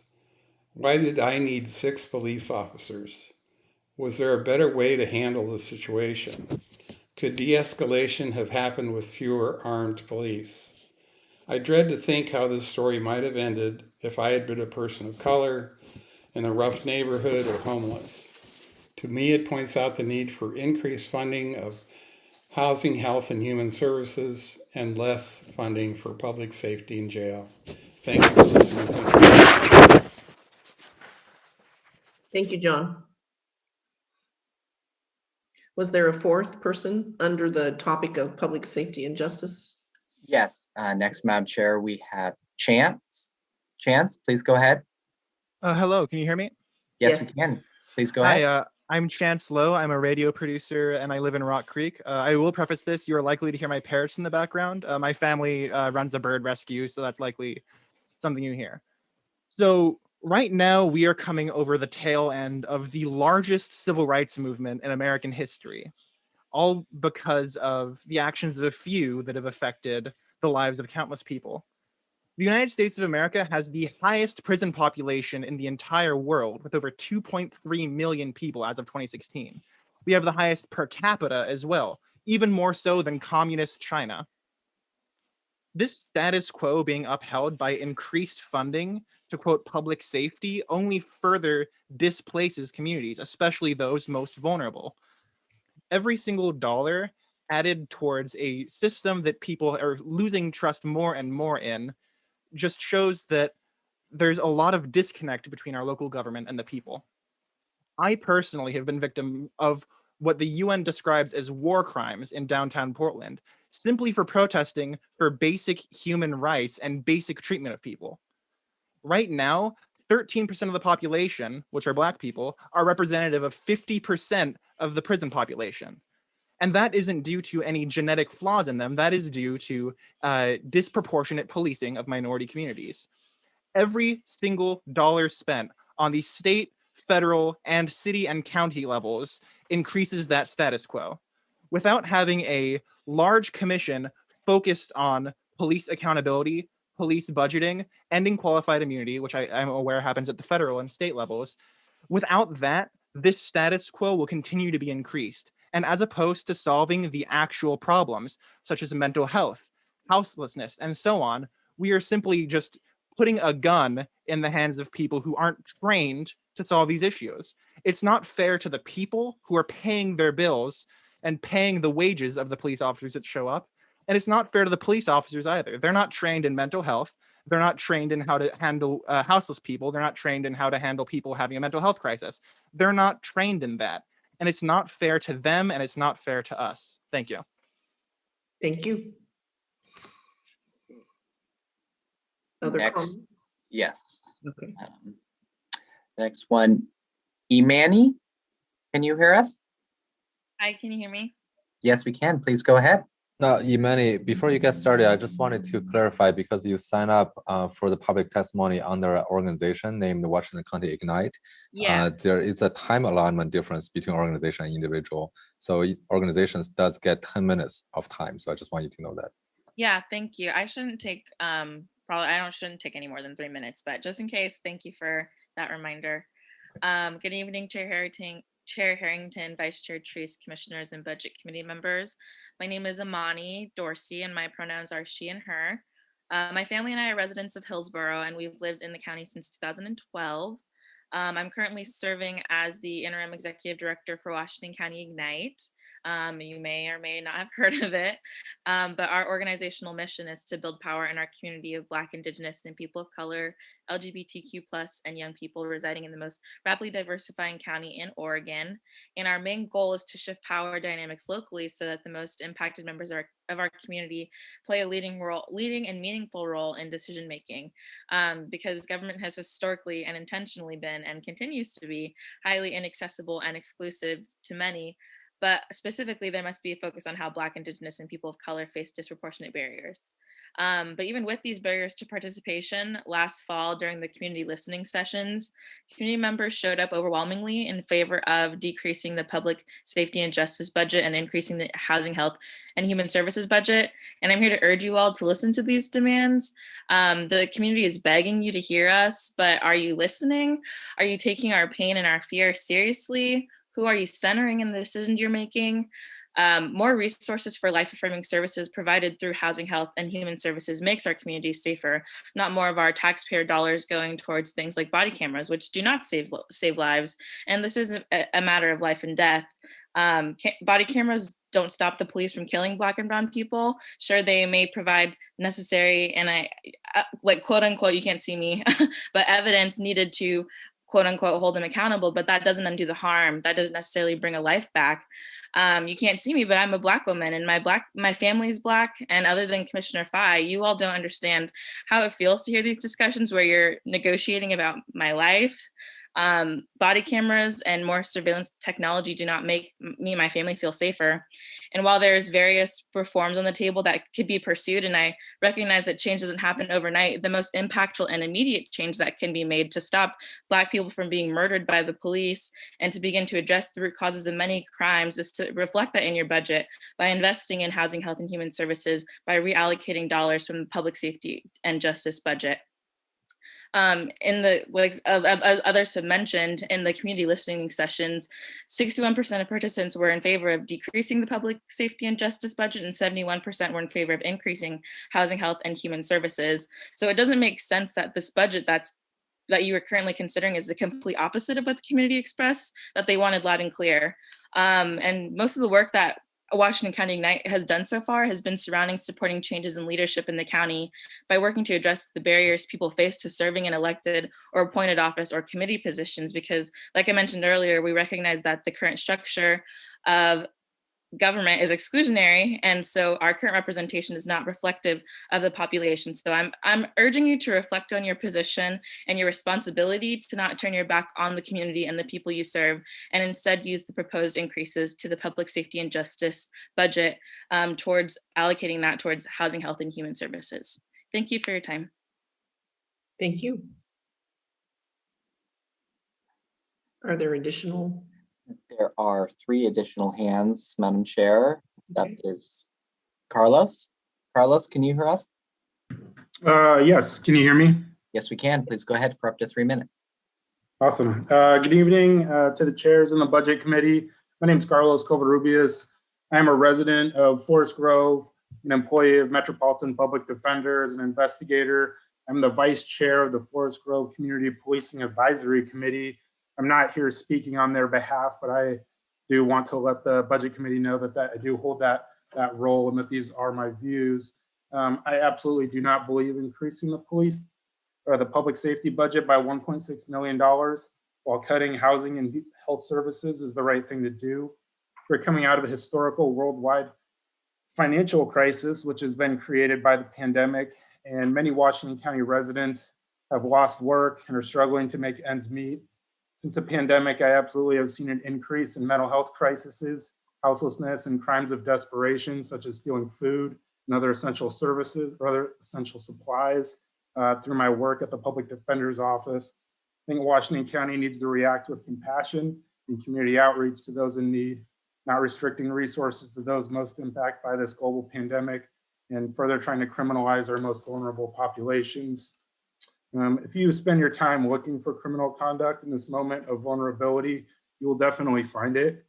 Conversely, if you look for the humanity in those most horrifically affected by this moment of chaos during a pandemic, which has touched every one of the people listening here, then you'll find not criminals, but our fellow community members who are capable of doing right, but only with the help of the government and with Washington County community at large. Again, I just believe we should be focusing on how we can heal, not restrict, restrain, and dispose of our brothers, our sisters, our cousins, our tias, our tios, our amigos, our neighbors, or rather find innovative ways to better serve our piece of the world here in Washington County. Thank you very much. Thank you. All right. Next we have Isel. Can you hear us? Yeah, good afternoon. Can you hear me? Yes, we can. Please go ahead. All right, good evening, everyone. Hello to the county commissioners and fellow community members. Thank you for hearing me out today. My name is Itzel. I use she, her, and hers pronouns, and I'm coming as a concerned community member. I lived in Washington County about 6 years, just in different areas. I identify as a Chicana Generation Z, hello. And I want to thank Sunrise Beaverton if they're on this call, because they have made this meeting accessible to younger folks like myself. And I want to thank Ignite, Washington County Ignite, for all the work that you're doing. At this time, I want to say that I do not accept the increase in the police budget, nor do I accept body cameras as a reasonable measure to protect our community. I think that we need to ask deeper questions about what we're looking for in body camera footage, because what we found is just traumatic images that communities of color know, they already know, right? We already know that they happen in every city in this country. Body cameras are seen, right, as a manifestation of guilt, because their existence are an acknowledgement that something is wrong with policing as an institution. And they tell the community that the police are being watched, but they don't actually change the institution itself. So what are we looking for that we cannot prevent by being more proactive in our quest for a safe environment for the Black population, the increasing Black population in Washington County, the Indigenous communities that have been here, Asian communities, immigrant communities, other communities of color, survivors of domestic violence, or gender expansive people. For me personally, as you know, child of immigrants, survivor of many forms of violence, and having been at risk for houselessness a few times, I want to share that body cameras do not make me feel safer. They do not make me feel safer for my family, and they do not make me feel safer in my workplace. I urge you to follow the overwhelming majority advice of your constituents in the listening sessions held by you all. And I urge you to take more proactive measures for the safety of survivors and people of color, instead of these reactive measures that don't do anything to change our situations, or to, better yet, prevent our situations. So please turn away from performative measures that do not promote the well-being of all residents. And instead, please raise the investment in housing and human services, even though I know Metro money is coming out. I know that there's these other places that are coming out, but the cost of living is so high. Like our young people are leaving. And so please raise your investment there, and please raise communications around the ground that we have made, so that it is accessible to younger people, to people of color, to survivors, and to people who do not have access to internet. So thank you for hearing me out today. And yes, so thank you. Thank you. Next, we have Amy. Amy, can you hear us? Yes. Hi. Thanks for having me on tonight. I'm calling also to voice opposition for this year's budget cuts to the Housing, Health, and Human Services, while there is an increase to public safety and justice budget. Last year, I attended those community investment conversations, and there was also conversations about I can't remember what it was called, about the body cameras, where people from across the county were saying we don't need these body cameras. And you've heard tonight from many people the reasons why we didn't need the money for the body cameras. And something that I remember Chair Harrington saying in those meetings again and again was that she couldn't decide what the sheriff's office does with the money, but you can decide how much money you give to the sheriff. And that's what we're here talking about tonight. How much money are we going to be putting into public safety and justice? And this year, you increased the budget. We asked you to decrease the budget in public safety, the public justice and safety, and to increase the budget in housing, health, and human services. But the opposite has happened. It's incredibly frustrating. And also I found online, because I was trying to look for housing information for my mother-in-law, who basically just has her Social Security money to live on. And I was looking on the county's website, and you have a plan to end houselessness that was put out in 2018. And it looks like one of your goals was to end houselessness for youth and families by the end of 2020. So I'm really wondering how you're planning to do that when you continue to decrease the budget. Last year, you decreased the budget in housing, health, and human services, and you increased the public safety and justice budget. I don't know how you have lived through this last year of uprisings without understanding that putting more money into policing does not make communities safer. We need to try things new. We need to actually make sure that people have what they need: housing, food. Like, it's not rocket scientists. rocket science. If you're just putting money into criminalizing people, but not making sure that they have what they need, I don't even know if there's a word for that in the English language, but it is evil. I'm sure it is something along the lines of evil. And please do not go through with this budget as it is. We don't need an additional 1 million, whatever dollars for public safety and justice. What we need is housing, health, and human services. Period. Flat. That's it. Thank you. Thank you, Amy. Next is Alicia. Alicia, can you hear us? Yes, I can. Thank you. Right. Please go ahead. All right. Hello, County Commissioners and committee members. My name is Alicia Hernandez. I have lived in Hillsborough for 17 years, and I lived in a neighborhood near Shoot Park, a place that has seen a lot of homelessness. I'm here today as a concerned citizen. I believe our County Board of Commissioners should reconsider moving public funds to housing and human services instead of public safety and justice. I recently read that the proposed budget is looking into cutting 5% from housing and human services, and 11% from housing. I believe cutting funds into these departments will be detrimental to the members of our community who are homeless, especially the newly released inmates who are trying to integrate back into society. I have a brother who has been in and out of the jail system throughout most of his youth. It has gotten to the point where I would rather have him in jail than have him in the streets, because I know he will have a hot meal to eat and a warm place to stay. The fact that I would rather have him in jail shouldn't be this way. Increasing funds towards housing and human services will help people like my brother who are young and in need of support of programs that these departments offer. Additionally, I would like to highlight Sunrise Beaverton for promoting this meeting via Instagram. I encourage Washington County to find better ways to promote public hearings like this via social media. Budget proposals affect today's youth, and it is important for Washington County, being the large institution that it is, to do their part in informing the public. So thank you so much. Thank you. Last person we have signed up on this, Madam Chair, Shuda. I'm sorry if I mispronounced that. Can you hear us? Thank you. All right, please go ahead. Thank you, Chair Boland, commissioners, and community members. My name is Sushrita Chandramouli, and I'm speaking from Bethany. I'm testifying today in support of investing in constructive community safety, like health and housing, over destructive methods of policing our communities. By addressing the real needs of Washington County residents, especially BIPOC folks, our communities can truly be made safer, healthier, and happier. Many community members today have cited the last year's community investment conversations and the polling that took place, and so I won't belabor that point. But I just want to reiterate that the voices of Washington County residents has not diminished in this regard.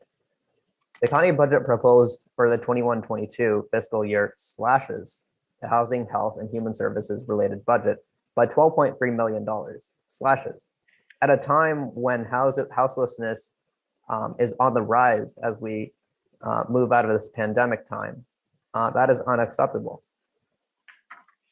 And increasing the public safety justice budget by $1.2 million contrasts with the will of your constituents.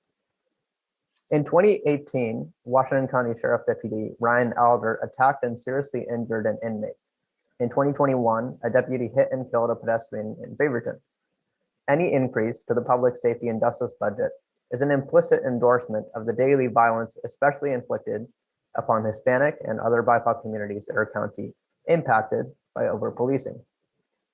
As Sheriff Garrett did earlier today, peddling increased funding for law enforcement and advertising implementation of police reforms like body-worn cameras and implicit bias training, while national data shows that they fail to prevent bias, misconduct, and brutality by law enforcement, is inexcusable. Regardless of the fact that at least one member of this board, I won't name any names, has received campaign contributions from Washington County Safe Communities, a pro-law enforcement group, I strongly urge you all to do the right thing for our communities and at minimum, shift the $1.2 million increase slated to the public safety and justice budget, and an additional $3 million divestment towards housing, health, and human services. Thank you. Thank you. Right, that concludes all the public testifying on this item, Madam Chair. Okay. So we're going to move on to other areas of functional areas of the budget. The next one is land use and transportation. So do any committee members have any comments or questions regarding land use and transportation portion of our budget? Hearing none, we'll move on to the public comment time on land use and transportation related questions or concerns. We have one person, Madam Chair. Patrick, can you hear us? Yes, I can. Thank you very much. Chair Boland, Chair Harrington, County Commissioners, and Budget Committee members. My name is Patrick Auclair, and I just wanted to acknowledge all the great public testimony that you heard on the last presentation on the public safety budget. It's great to see that type of community involvement in formulating our budget. Again, I gave public testimony this evening at the Urban Road Maintenance District's budget's public hearing regarding a budget amendment request to purchase and install 2 traffic speed display devices on Southwest Rorschach Road to monitor both northbound and southbound traffic. While the specific budget amendment was not formally considered, I did want to thank Commissioner Rogers and committee member X statements that traffic speed mitigation needs to be addressed on Rorschach Road, especially with the continued development of the River Terrace subdivisions by the city of Tigard and the disparity of there being 11 current traffic speed control devices on what I call the upper or the southern section of Rorschach Road versus there only being 2 on the lower or northern section of Rorschach Road. I also hope that the issue of Rorschach Road being a neighborhood collector does not deter installing traffic speed mitigation devices. We have heard in past discussions with LUT staff that Rorschach does not qualify for certain devices or that the traffic survey counts and recorded vehicle speeds do not warrant traffic speed mitigations purely because of the neighborhood collector status. I would also like to thank Deputy Wellhauser for continuing to address our concerns for additional traffic speed patrols on Rorschach Road. And I wanted to thank the chair, both the budget committee and Chair Harrington, the county commissioners and the budget committee members to listen to my concerns. Thank you. Thank you. We have additional hand. Chance, please go ahead. All right. Hello, committee members, chair. I've spoken before on the police funding, but I'd like to now talk more about urban sprawl and land use as a whole. I will be brief on this, but I will like to address my concerns about the massive decrease in funding, but also the allocation of funding mostly to road funds. This allocation of a car-centric worldview disproportionately affects poorer communities and communities in more dense areas. This is because, first of all, cars are an expensive thing to have, but number 2, it makes it less likely for public transport and it makes it less likely for the areas to be walkable. It's proven that having areas more easily accessible by foot significantly increases health, both physically and mentally. It significantly increases well-being and lowers the social atomization we're seeing with larger population areas. And that's where I would like to express my concern. Okay, thank you. I do not see any more hands raised on this topic. Okay, so we'll be moving on from land use and transportation to our next topic of culture, education, and recreation. Does anyone from the committee have any comments or concerns regarding the culture, education, and recreation aspect of our budget? Hearing none, are there any members of the public that would like to comment on the culture, education, and recreation areas of our budget, of our proposed budget? I am not seeing any hands raised, Madam Chair. Okay. Hearing none, we will move on to the next functional area. Chair Bowling, I just realized that we actually did miss a slide that is supposed to focus on housing, health, and human services as a functional area. So shall we go back or finish this one? Well, yes, I missed the slide in the slide deck, so we can either. Okay, let's go back. Yeah, so let's go back to housing, health, and human services. That's a hot topic tonight, so we want to make sure we cover that. Yes, and unfortunately, we don't have a cover slide for that. So if you can I make a suggestion? Absolutely. We had a slide deck from our committee meeting on May, I think it was 13th. Could we pause just a moment to give Mr. Leong the opportunity of pulling out the appropriate slides for that? Absolutely. Thank you. I mean, I'll be asking later about the 1.6 figure compared to what was displayed earlier, and go from there. So, thank you. And Clerk Moss, if I may share my screen. Yes, Jack, you are able to do so. Okay. Alrighty. Okay, so now we're looking at the proposed expenditures in housing, health, and human services. Are there any comments from the committee members on this functional area of our budget? Yes, Ms. Catherine Harrington. Thank you. I would just like to go back to the question that I inquired about earlier with the Housing Authority of Washington County, and that being a separate component or a separate budget. It's not a component unit of our budget. So I think per Jack's explanation earlier, this budget houses the staffing that is provided for that work. And if I'm correct, this budget also reflects our additional $4 million commitment for the Housing Opportunity Fund this budget year towards our overall $20 million commitment, which would, wouldn't look any different, that line item, compared to last year, because we've been making that multi-million-dollar investment every year until we meet that self-imposed $20 million mark.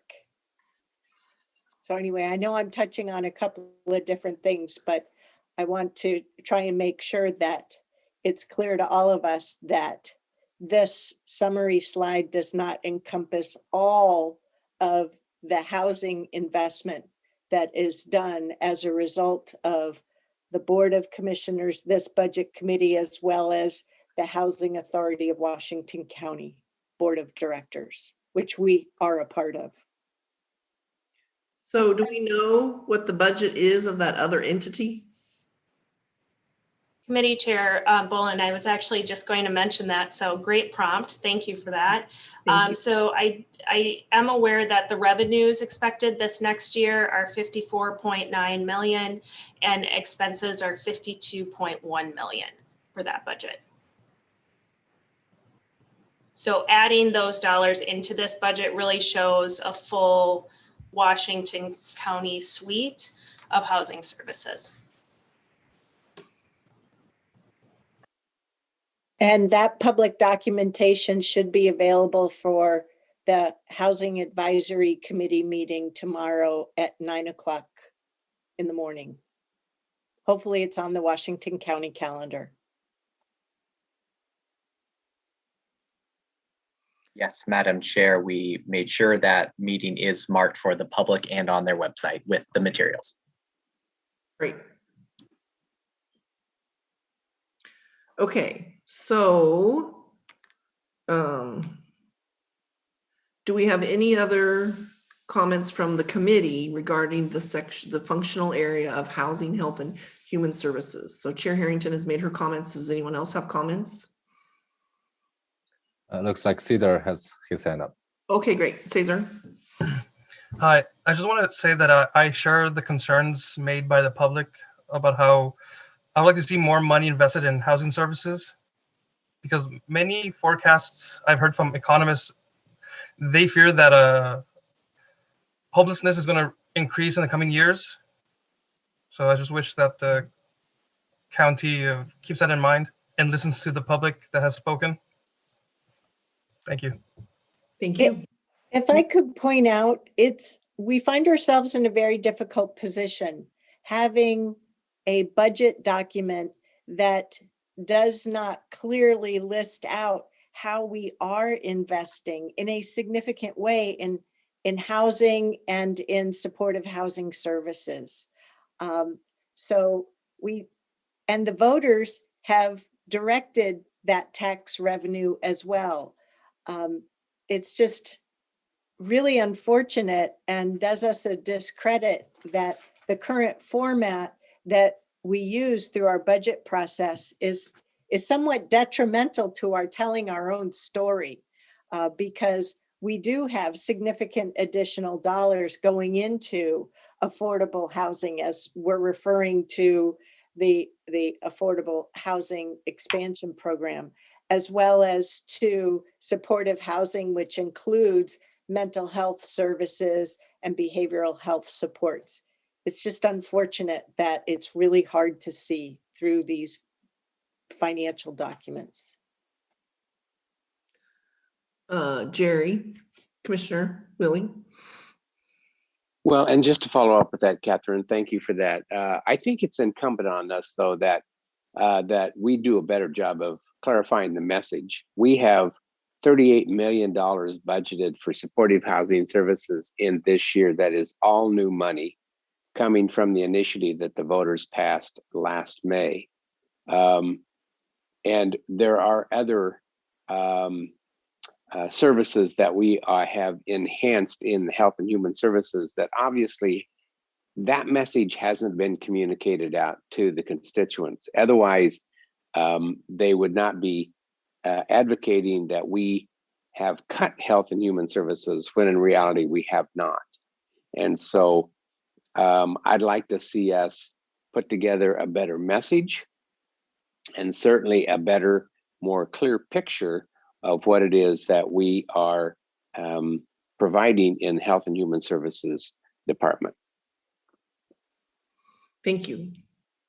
I would like to say that I had asked that very thing be done with Ruth, who had reported on the digits or the information, and I think she responded, but I haven't read her response. And I had asked for a 3-year trend of what we've done in housing and human services over the last 3 budget years, because I don't think people understand that we have increased it because we're not giving them that comparison data. So moving on, any other comments from the committee or from public regarding housing, health, and human services? All right, Madam Chair, we have 4 hands raised here, so we'll start with the first one. Brian, can you hear us? Yes, can you hear me? Yes, we can. Please go ahead. Thanks. I want to say that I think that this is really the area that ought to be called public safety and justice. I think it's hard to be hearing people talk about decreasing funding for public safety and justice, because public safety and justice are good things. But if you want to increase public safety, you want to fight the things that are driving harm in the public, in the community, like addiction and houselessness and mental health problems. And you do that through these services. You don't do it through the criminal punishment system. That addresses things after the fact. That doesn't make anybody safer. This is the service that makes things safer. This is also the area that increases justice. It raises up those of us who are struggling when we're having addiction issues, or neighbors who are houseless. This is where we want to achieve public safety and justice, is in this area. And so it's kind of a PR coup that the jail and the sheriff's office and the DA's office get to call themselves public safety and justice when all they're doing is punishing people after the fact and not making the community safer. This is where the money needs to go to make the community safer. And I appreciate that there are other entities, there are other bodies that also have funding and also address housing. There are other bodies that also address public health. But this entity Washington County wielding this budget, this is the entity that had those community listening sessions that said, community, tell us how you want us to prioritize your tax dollars. Tell us where you want these dollars to go. And it's a slap in the face for this entity to listen to that message and then turn around and do the opposite. To take that message that said very clearly, we want you to prioritize things like housing, health, and human services. And we are willing to cut things like the public safety and justice budget in order to do it. When you have that, and then you turn around and do the opposite, you're not listening to the community. How is that a community listening session? It's great that there's other people that are doing this, but there's other entities, there's other pools of money, but this is the pool of money that we're talking about. And this is the pool of money that you have your guidance on. So please listen to the community. Okay. Thank you, Brian. Next, we have Rebecca. Rebecca, can you hear us? Hi, I'm Rachel. Oh, I'm sorry, Rachel. Please go ahead. Hi, I'm Rachel Miller, and I live in Hillsborough and work in Beaverton, and I'm a member of Spirit of Grace in Beaverton and part of the Washington County cohort that's organizing around advocating for housing, health, and human services in the budget. I have worked all over the county in a lot of outdoor jobs, and I can tell you that the lack of affordable housing is evident anywhere you choose to look in this county.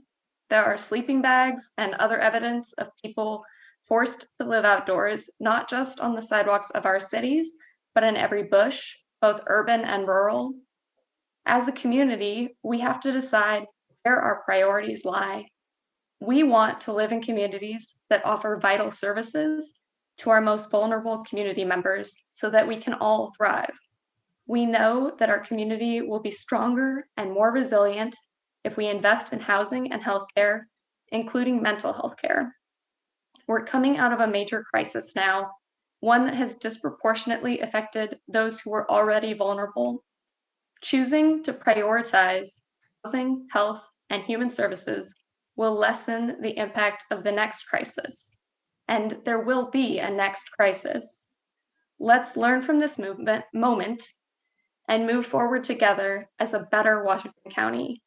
I'm asking you to increase the proportion of the county budget going to housing, health, and human services, and decrease the budget for public safety and justice.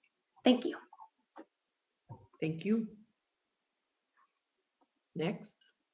Next, we have Julie. Julie, can you hear us? Hi, can you hear me? Yes, we can. Please go ahead. Hi, thank you. This is Julie Scotland. I live in Portland. I'm actually a member of the Public Health Advisory Council. And since I'm new to all this, I don't have a complete understanding of the initial budget proposal and how that happens. But I'm making a few assumptions that each group submits their budget requests and that their hands are often tied to remain within a certain budget range. So with this in mind, I would really ask the budget committee to think about, do we have the right system in place to make these budget decisions based off of those requests? And a few questions I would have you guys ask yourselves is, how will the way we allocate our budget directly benefit and positively impact our county members? What key resources do members of Washington County need to be healthy, housed, and fed? And are we distributing enough money to those groups that directly impact those outcomes? Which requesters that ask for budget can afford budget cuts for redistribution in order to provide resources crucial to the quality of living and like essential lifelines for people within the county? And have we as a committee and as a county fallen into any bad habits? You know, have we fallen into a pattern of giving the same or similar distribution every year rather than evaluating the impact that the budget is having towards the county member quality of life? How has the previous year's budget proven successful for each category? And if we can't answer that question, what do we need to do to put in place, like to request from each group to know the answer to that in order to make better decisions in the future? And do we have the budget to provide food, shelter, and healthcare to every member of Washington County that needs it allocated for housing, health, and human services? And if not, can we redistribute the money from other categories to do so? You guys, I know this is a huge, huge overtaking that you're doing with this budget. It's no joke, but you know, sometimes I think you really need to step back and think about what systems in place to make sure that we aren't just doing the same thing over and over again every year. And like, are there some radical changes we can make to budget redistribution to really help with housing, health, and human services, which directly impacts lifelines, quality of life in this county? Thank you. Thank you, Julie. Next, we have Shashruta. Can you hear us? Thank you. I spoke previously on the public safety section, but I just want to say that I heard one of the commissioners say that the budget for housing, health, and human services is not being decreased. And I'm well aware that there are millions of dollars that come from other funds, and Metro is also investing a lot in housing. But I mean, the claim that the funding is not being decreased is simply false. If we see on the screen right now, -5%. So we are defunding the House and Health Human Services in this budget by 12.2 whatever millions of dollars.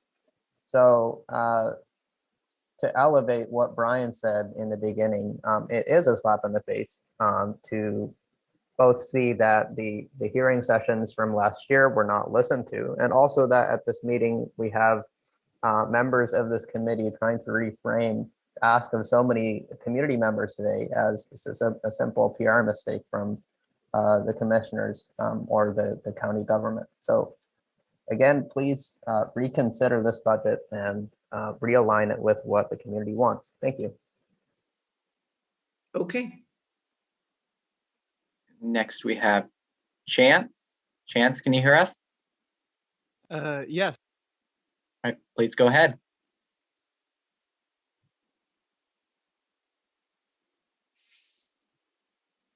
Chance, are you there? Can you hear us? Yes. There Hello? you go. We good now? Okay. I'm going to be discussing two things in my little segment here. Number one is going to be about trans safety, and number two about community development. As a trans person, I am scared. I'm scared to walk out of the house expressing myself as I am for fear of hatred and violence. I'm scared of calling the police for fear that their overwhelmingly conservative bias will lead them to treat me differently and inhumanely. I'm scared that the regressive laws being passed all around the country will hurt my trans siblings. 40% of homeless youth are LGBTQ, and that is increasing right now, especially next month once the eviction moratoriums end. Trans people in marginalized communities especially are terrified too. I'm privileged. I get to live in the neighborhood I do, but they don't have the support they need for scientifically vindicated healthcare and safety. Speaking of marginalized communities, especially communities of color, the United States used to be a state that had state-mandated white supremacy in some of our lifetimes. Oregon was the only state in the Union to forbid Black people from coming into the country during the Civil War. There's this thing that you learn in sociology called generational inequality. If you're born to a poor family, you're likely to be poorer. If you're born to a rich family, you're likely to be richer. If you are descendant of slaves or people who are second-class citizens in our lifetimes or some of our lifetimes, you're likely to have a worse shake. It's not a fair shake. And divesting from human services, public health, and community development is the exact opposite of what we need to do. Black people and brown people especially are immensely poorer, and that is due to no fault of their own. And divesting from community development is the opposite of what we need to do. We need to increase that budget massively. Thank you. Okay, thank you. Madam Chair, that concludes the members public on this topic. Okay, so now we're going to be moving on to our next functional area, which was non-departmental, I believe. Yes. Okay, any comments or concerns from the committee members regarding non-departmental expenditures? Hearing none, we'll move on to the public. Any comments from the public on this particular functional area of our budget? I'm not seeing any hands raised, Madam Chair. Okay. Then let's move on to the next functional area of capital. Any comments or concerns from our committee members regarding this proposed expenditures in the capital area?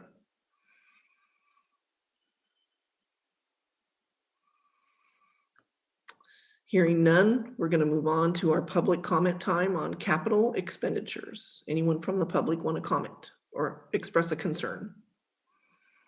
I'm not seeing any hands raised, Madam Chair. Okay, then we'll be moving on. Non-operating, any comments or concerns from the committee members regarding the non-operating functional area of our budget, proposed budget? Hearing none, any comments from the public regarding the non-operating functional area of our proposed budget?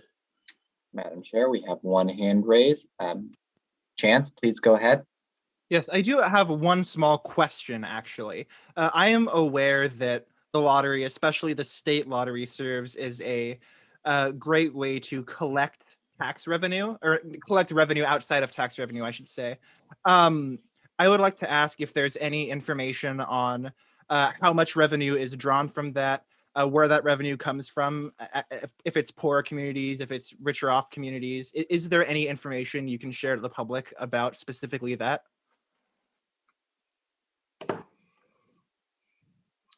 So Chair Harrington, didn't you say question 12, page 6 had something about the lottery program distribution of funds? Oh, he's asking about where the lottery funds are.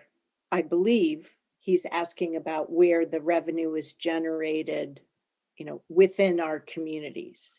Which communities it's generated from, and around how much is generated? Yes, for that information, you would need to go to the state lottery program. We have no control over that. We, as a county, just receive a portion of the county shared revenues that are dispersed by the state via lottery revenue. So we don't collect any of that. We have no idea. We have no authority, no control. That is handled entirely by the state. I understand. Thank you. Okay, thank you for your question. Is there anyone else with questions from the public on the non-operating functional area of our budget? Proposed budget. Any additional hands? Any additional? Okay. So I think we're moving into the final one, which is the total operating. So the next, isn't the next one total budget? There we go. So then this is, are there any comments or concerns from the committee regarding the total budget and the functional area? So comments that might cross over more than one area are appropriate at this time. Yes, Chair Harrington. So I have, while I've been listening to input from our community members, I've been trying to make sure that I understand where some of the information is that they're looking, and then it rolls up into our totals. So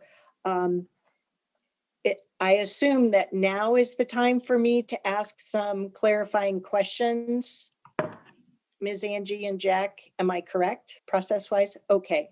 So yes, the budget committee member can ask questions at any time. I just wanted to say that we do have a couple more public members that's ready to provide comments. So I'm wondering if you would like to ask your questions before the rest of the public comments or after the rest of the public comments. I'm happy to wait. I was just trying to follow what I understood the procedures are. So as long as Chair Bullen, you can come back to me, that'll be fine.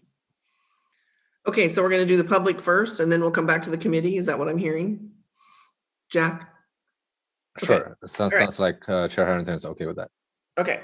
So at this time, any comments or concerns from the public regarding any of our budget where the comments might cross over multiple functional areas are appropriate at this time? So do we have anyone that wants to comment? We have two hands raised. First one, Jake, can you hear us? Yes, can you hear me? Yes, we can. Please go ahead. Awesome, thank you. Hi, County Commissioners. My name is Jake Bailey, and I'm a community organizer here in Washington County. I organize alongside the Levin Community Land Housing Coalition, Together Lab, and the Interfaith Movement for Immigrant Justice. Through our interfaith organizing together, we are the Washington County Cohort, a coalition of faith communities and organizations across the county that care deeply about just and equitable systems and resources that allow life to flourish for all. Though I'm new to this position of less than a year, I was excited to engage in the community that I was so passionate about, the community and people that felt like home to me, Washington County. And as I began to be in conversation with community members, organizations, and past resources, such as the Leading with Race report from the Coalition of Communities of Color or the community investment conversations held last November, I started hearing louder and clearer the call for an equitable and accessible budget process, and an increase in the funding of the budget items that allowed everyone in Washington County to feel safe and supported: housing, health, and human services. As a community organizer, I have the privilege of time to engage with this process and was eager to do so. I spent much of my time understanding this process and how best to engage, and I worry about its accessibility to those who are not afforded the time or privilege that I have to learn the system. Me too. Further, when the proposed budget was released, I was disheartened to see that the budget was seemingly in direct contradiction to what the community had asked for in the community investment conversations held last November, with a decrease in funding to all areas except the line item of public safety and justice. I am grateful for the increased awareness and hiring of diversity, equity, and inclusion initiatives at the county level, and have no doubt that an authentic intention has been made by the Budget Committee and commissioners in this process. However, as a community leader said, authentic engagement without transformation often feels like saviorism or tokenism of or to the community. We want investments that transform the environments that create and sustain inequities, and not just help people cope with the consequences of inequity. We know that the county commissioners hold these same values, and so we invite you into a shared vision. One of a community that prioritizes investing in housing, health, and human services more than policing and jails. I hope that the Budget Committee and County Commissioners will join us in this vision as they consider the proposed budget as a reflection of our community values this year. Thank you. Thank you. Thank you, Jake. Sarah, can you hear us? Yes, I can. Thank you. Good evening, County Commissioners and committee members. My name is Sarah Loze, and I work with the Interfaith Movement for Immigrant Justice, or EMERGE, which is one of the groups connected to the Washington County cohort that others have mentioned tonight. Growing up, I remember our family setting aside a special offering money each week to put into the collection plate at church. I learned early on that what we do with our money matters. How we choose to use our resources is a direct reflection of who we are and what we value. Through my work with EMERGE, I've had the honor of accompanying hundreds of people and dozens of communities of faith in Washington County in our shared work to advance immigrant and racial justice. And together we are answering the call to nurture life. In this work, I've also heard a lot of stories of immigrants being turned over to ICE by local law enforcement and then losing their housing because they couldn't keep up with the rent when their sole breadwinner was detained and deported. Of asylum seekers unable to access basic healthcare and human services. I've also heard stories of life, of immigrant families filling up their own pickup trucks of food and household goods, meeting one another's needs with unbelievable generosity and resourcefulness when the going got rough last year. This past year has unveiled what so many of our Black, Indigenous, and people of color neighbors and immigrant and asylum seekers and houseless community members have been saying for decades and generations, that carceral and punishment-based systems of policing, surveillance, and jails are failing our communities. They're failing to keep us safe. They're squelching precious lives. And while the housing, health, and human service systems supposedly set up to support life remain underfunded, patchy, and often exclusionary in nature. Commissioners and committee members, I invite you to join us in responding courageously to the challenge and opportunity of this moment, to invest our collective resources in accordance with our shared values, to be a community that prioritizes investments in housing, health, and human services, not in policing, body cameras, and jails. Let us be a county that stewards life. May it be so. Thank you. Thank you. Anyone else? There's no one else, Madam Chair. Okay. So any, Oh, yes, no, one so- hand was just raised, so. Okay, so we're gonna go back to Chair Harrington after this. Yeah. Daniel? Daniel? Hi, my name is Daniela Tamirano Hernandez. My pronouns are they, he, it, ellos, and I'm a resident of Washington County. I just want to echo all of the sentiments that have been brought by the community members so far tonight. And I also want to offer perhaps some solutions to the county Board of Commissioners as they maybe reconsider the budget and moving forward. As a social worker who works in Washington County, I am disappointed in the lack of services that we offer and alternatives to public safety. I'd like to maybe propose that the County Board of Commissioners look into community-based programs such as Kahoot,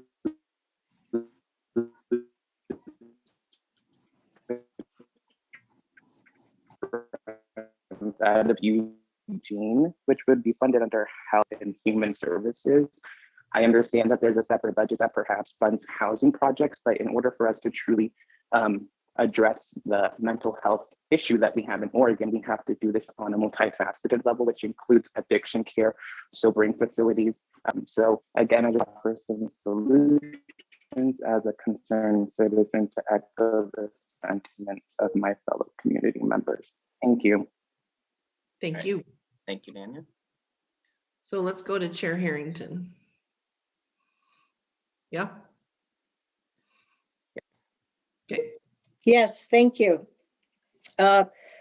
So I just have a few information sources that I want to make sure I understand, because I've learned a lot tonight from our community members about how this financial document comes across. At first, I was quite puzzled by this $1.6 million figure, but I think that I better understand it. Mr. Leong, if I look at our budget proposed document, the summary document, page 80, and I would appreciate it if you could do a share screen of that page, please. Okay, let's see. Oh, I don't know what the PDF file is. Page number, I should have looked for you. Yeah, and if I may ask Clerk Moss, I can share the web link with you, just because I may be pulling up other documents in answering the questions. So I will definitely ask Clerk Moss to help me share the document, which I am sharing a link. Page right after the public justice and safety summary. Correct. Print page 80. Give me 1 second, Commissioners, and I'll bring that up for you.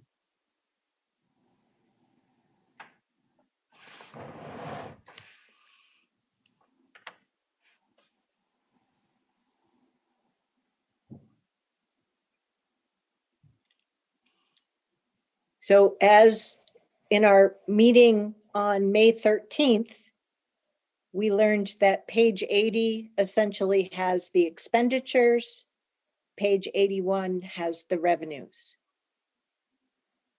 Just a high-level summary. I'm going to assume that all the budget committee members have the page. If we look under expenditures, if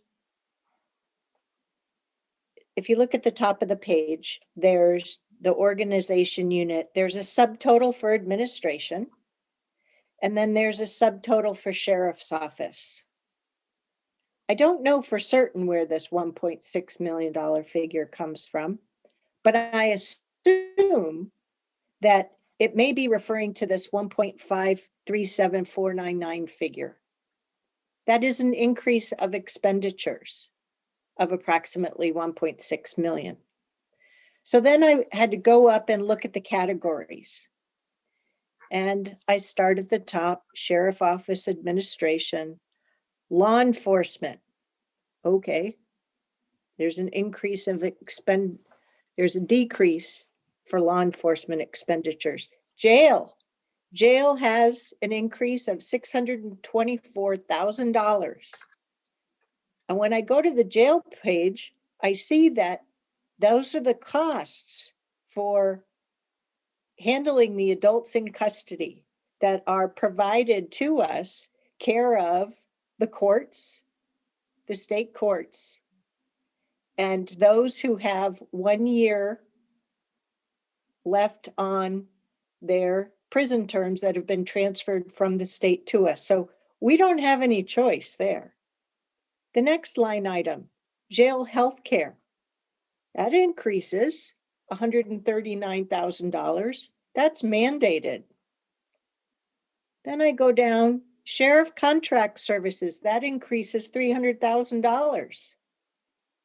Those are city contracts for police services in North Plains, Gaston, King City. Well, they used to do it at night anyway. So we don't have any, that is a contract between the sheriff and those cities.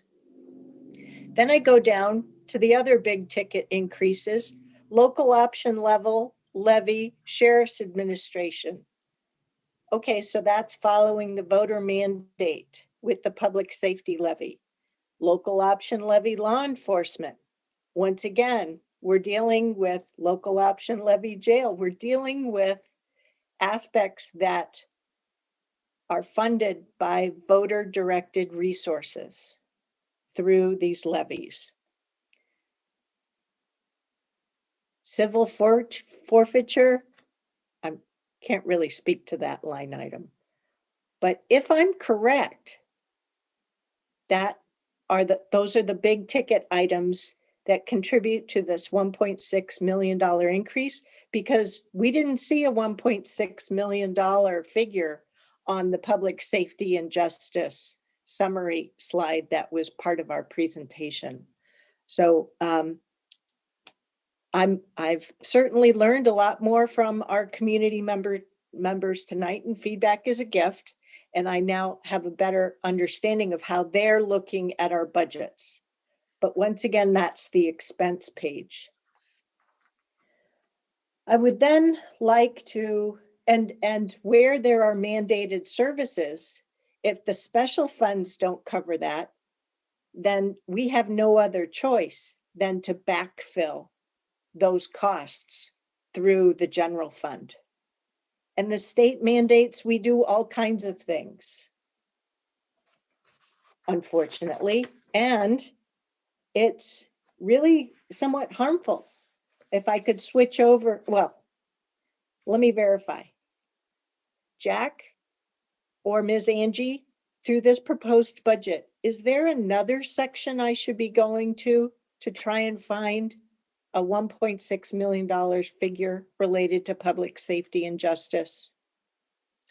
Not that I'm aware of, Chair Harrington. The 1.53 is really my best assumption of what the community members are referring to. Okay. And we did also have community members refers to the total at the bottom, which is a $1.2 million increase. Some community members refer to that. Yeah. Yep. Chair Harrington, I agree with Jack, and I just would ask Aaron Calvert, because Aaron Calvert works very closely with the public safety budgets, to also verify this. Aaron? Yes, thank you. Sorry, I was on mute still. Yes, I'm looking at the same page, and that's my assumption is the public is keen into those amounts, the subtotal of the sheriff's office at the 1.6 million. But as Jack mentioned, I also heard them reference the 1.2 million increase, which is the total functional area, public safety and justice. But that page does break down the departments and funding streams within that functional area. So as I mentioned, some of these follow voter mandates and others follow contract requirements based upon contracts between cities and the sheriff's office for patrol. Correct. Now, if I could switch over to the other area, housing, health, and human services, And here I'm on print page 165 and 166.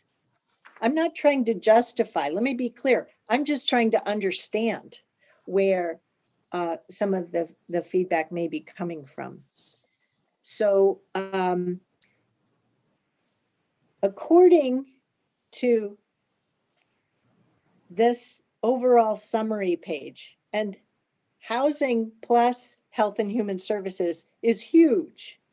And we have many services that specifically fall under health and human services, where we are required to provide case management support and services as mandated by the state. But the state has been year over year reducing funding. Developmental disabilities is one area, for example. And like it or not, we don't have enough general fund revenues to backfill all of those.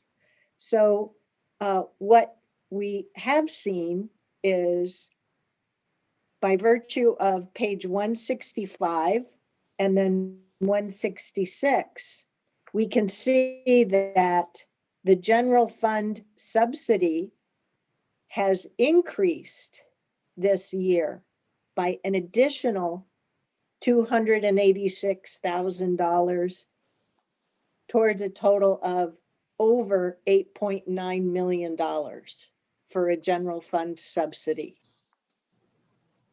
So correct me if I'm wrong about hearing that we're cutting our investment in health and human services. What I know, by virtue of looking at the detail pages in this whole section, is we certainly have a decrease in revenues from the state to cover a lot of these costs. But we have ourselves increased our general fund subsidy to try and cover some of those. Am I on the right train of understanding here, Ms. Angie and Jack Liang, in terms of what's in the proposed budget? I will confirm that that is correct, Chair Harrington. It's definitely a very complex document that has mixed funding sources really involved in a functional area like this. And we do, as a local government, need the mixed funding sources to leverage funding from the state, from the metro, from measures, as well as the county's investments to make this all happen. So I definitely heard that community members refer to a 11% decrease in housing, which is referring to the first subtotal line on page 165. And the community members are right. Although that, I just wanted to clarify that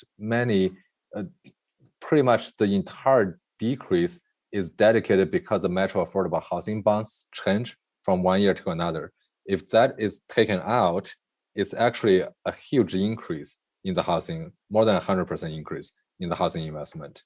Right. So the metro affordable housing bond, while the number seems to be decreasing, it's really a cyclical change of the project that's in the pipeline from one year to the next year, rather than a defunding of an investment in that area. And same thing with the HHS as a total. We also have heard the community members refer to the 5% or $12 million decrease at the subtotal level toward the bottom of the screen there. Is actually very much so affected by state revenues. That's part of the portion. Actually, a part of that is because of decrease of revenue carryovers from the prior years, which is definitely, like you said, not in the county's control. If we look at the general fund, it's actually, which we have tried to communicate that to the community multiple times. General fund is really the one secure place where the county has discretions, and it's actually a 1% growth. It's not a huge growth compared to the year before, but I just wanted to introduce the context, which our county administrator Tanya has introduced, is that the county is going through a tough financial time right now, just like any other businesses that's in the community. Our general fund discretionary revenue is not growing as fast as some of the other areas. And then we are absolutely experiencing significant impact in our revenue areas due to lack of activities of many things that we actually do collect revenues on. So this year is very much so a very conservative and status quo year when it comes to general fund investment, just because that's much needed for the county to be sustainable and for the counties to be able to provide services for the years to come. And that probably speaks to part of the Commissioner Rogers' comment about what are some of the things that we really need to be worried about. It's really the financial sustainability of the county to be able to provide the service on an ongoing basis to the community is very important. And that's why I wanted to lay that context, is that 1% is actually in and out of itself is the same on the HHS side and the public safety side. 1%, it looks like an increase, but then we also, on the cost side, we have costs that is not controllable by the county. And to name a couple of examples, we do have labor agreements that's negotiated with a certain cost of living and step adjustment for staff cost. We do have retirement costs that rise every year, which is controlled by the state of Oregon in the public employee retirement system, where the county has no discretion about. So our cost escalation is actually much more than 1%. And then we're able to manage to moderate 1% growth across the board. It's really in and out itself, it's a constrained year compared to the cost escalation, which means we have to look for cuts in other areas to accommodate those uncontrollable cost escalation. I just thought those are interesting information and context for both the budget committee members and the public to be aware of. So those were my immediate questions. I do have some additional comments to make tonight as part of our budget committee meeting, but I'll hold those until the other members of the budget committee have had the opportunity to ask their questions and share their comments. But tonight is the night where community members are really attending. I don't expect they're going to be hanging around for our June 15th. So I do have comments I'd like to share tonight. Thank you. So at this point in time, are we opening it back up for public, or are we done with public? Jack? Madam Chair, you hadn't closed it yet, so you do have one additional hand raised if you want to handle that, and then you can close it. Okay, so let's take our last public comment and then we'll close this up. So do we have another person that wants to speak? Yeah, Amy, can you hear us? Yes, I can. I just had one comment when you were looking at the public safety overall budget and talking about how there was the money that came from the levy. And I would just like to point out and ask the question of whether that money was going to what the materials that were given to voters said it was going to, because in what I saw on there, it didn't look like those fundings actually matched up. A lot of the materials that went out to voters were just saying that this is the only way we can make sure that there's support for survivors of domestic abuse. And actually doing it through law enforcement isn't always a good way to help those folks. But it's not clear from the way that this is budgeted that that was actually what happened, rather than just an overall increase in public safety. And then, of course, just to be spoken to in this gaslighting way that the community didn't understand anything that we said, and this is what the budget is just a little bit insulting. But anyways, it's your decision to make, and I can only hope that you can be on the right side of history.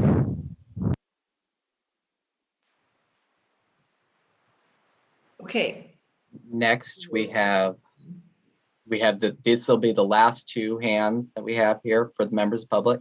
Okay. So, Chance? Kevin, I need to interrupt here. Have these two already spoken? Because we give them 3 minutes per person, and there should be no redundancy. This is not a debate. So they get 3 minutes each. Have these already spoken? You are correct, Commissioner Willie. And I will leave it up to Chair Boland and your committee how you want to handle this, because it is purely within your discretion. I have already, by the way, I have already spoken, just not on this actual subject here. You get 3 minutes overall. Otherwise, we'd be here till midnight. Okay, so we have 2 more people that want 3 minutes each. Is that correct? They've already had 3 minutes. They want another 3 minutes. And Chair Bolin, I would not have asked my questions back to committee discussion had I not thought that public testimony was done. Okay.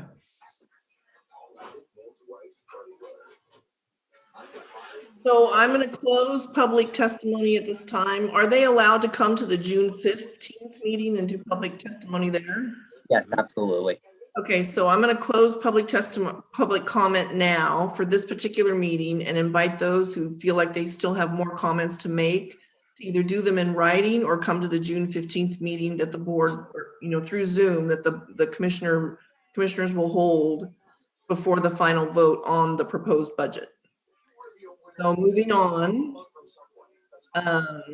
what's the next item on our list here? So, so really, any additional discussions from the committee members, or we'll move on to a motion to consider approving the proposed budget? I think we should move on to a motion. So would someone like to make a motion to approve all of the items on the screen in one motion? I have a procedural question. Okay. When do I have an opportunity to make comments before we vote on motions? Madam Chair, you can make them now or during discussion if there's a motion and a second. So it is up to you. I'm asking the chair how she would like to run the procedure. So I would like to have a motion to approve and then have discussion. Would your comments be appropriate under discussion? Okay. Would someone like to make a motion to approve the budget as presented on this particular slide?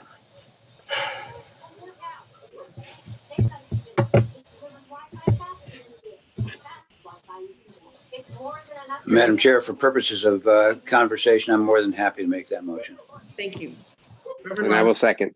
Okay, Roy, okay, moved and seconded that we approve the budget as presented on the screen. Is there any discussion? Chair Harrington, would you like to make comments?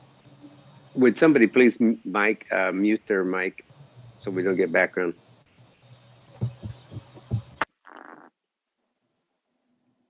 Thank you, Commissioner Willie. So let me start with an acknowledgement. I understand that Black people and other communities of color want to feel safe. They want to know that the county's public safety department is going to protect them. They want the same public safety officers to protect their children. I have heard and I hear that there is nothing in history that has ever shown that policing has equitably served and protected Black people. We're at the beginning of this public conversation. And as Jake Bailey put it, he's looking for transformation. And that transformation, we are just at the very first step of that.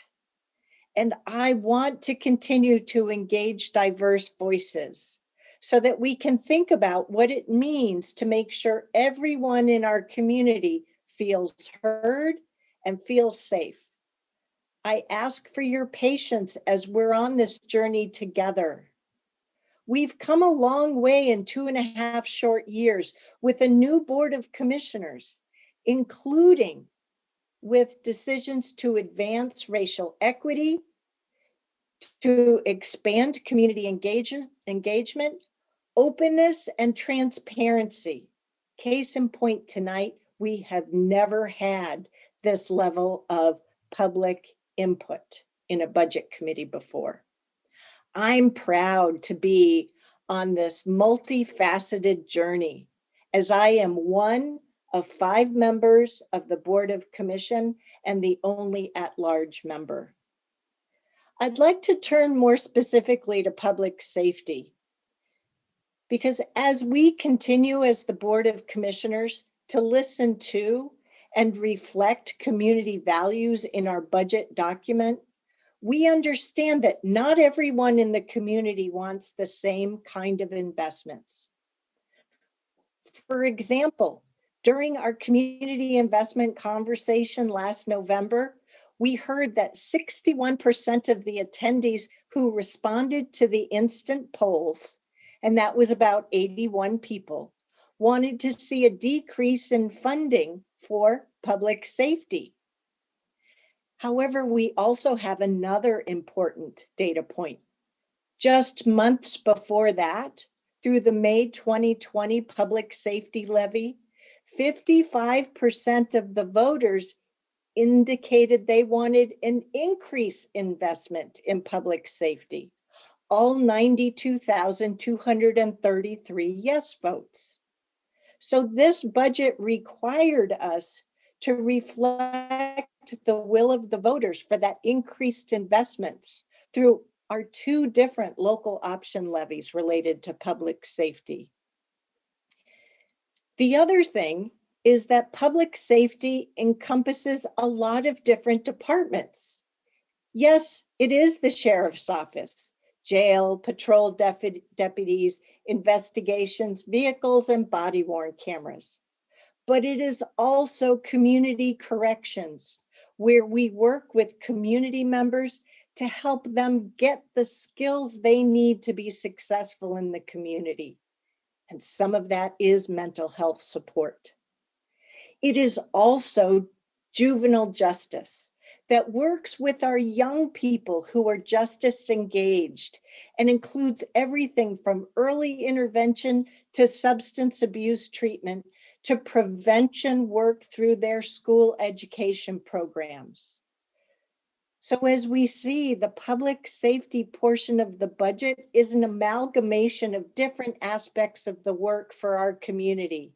And it's not reflective of only patrol units and their gear. And finally, we have to remember that not all of the dollars reflected within the public safety budget are discretionary as housed in the general fund. Remember, we as the board only have authority over those general fund dollars, which make up about 24% of the total. You know, we have the sheriff's budget that's about 62% of the overall public safety budget, and that 55% of that comes from the general fund and others are special funds. And so it's important to dig into the budget numbers and make sure that the increases that we're seeing is in the area where there is board discretion. And I just spoke moments ago about how we have mandated services where we don't get the funding to go along with providing that required mandated service. So we are required to cover that through our general fund. And as I've said previously, in many ways, it feels to me like this financial instrument does a discredit in terms of telling our story about these community service levels. We want to get better. We will get better. This is something that our new CAO is looking forward to helping us with. But change takes time, and often it takes longer than any of us wish. It's taking longer than I want to. But we are taking time to hear voices, all voices from throughout our richly diverse community.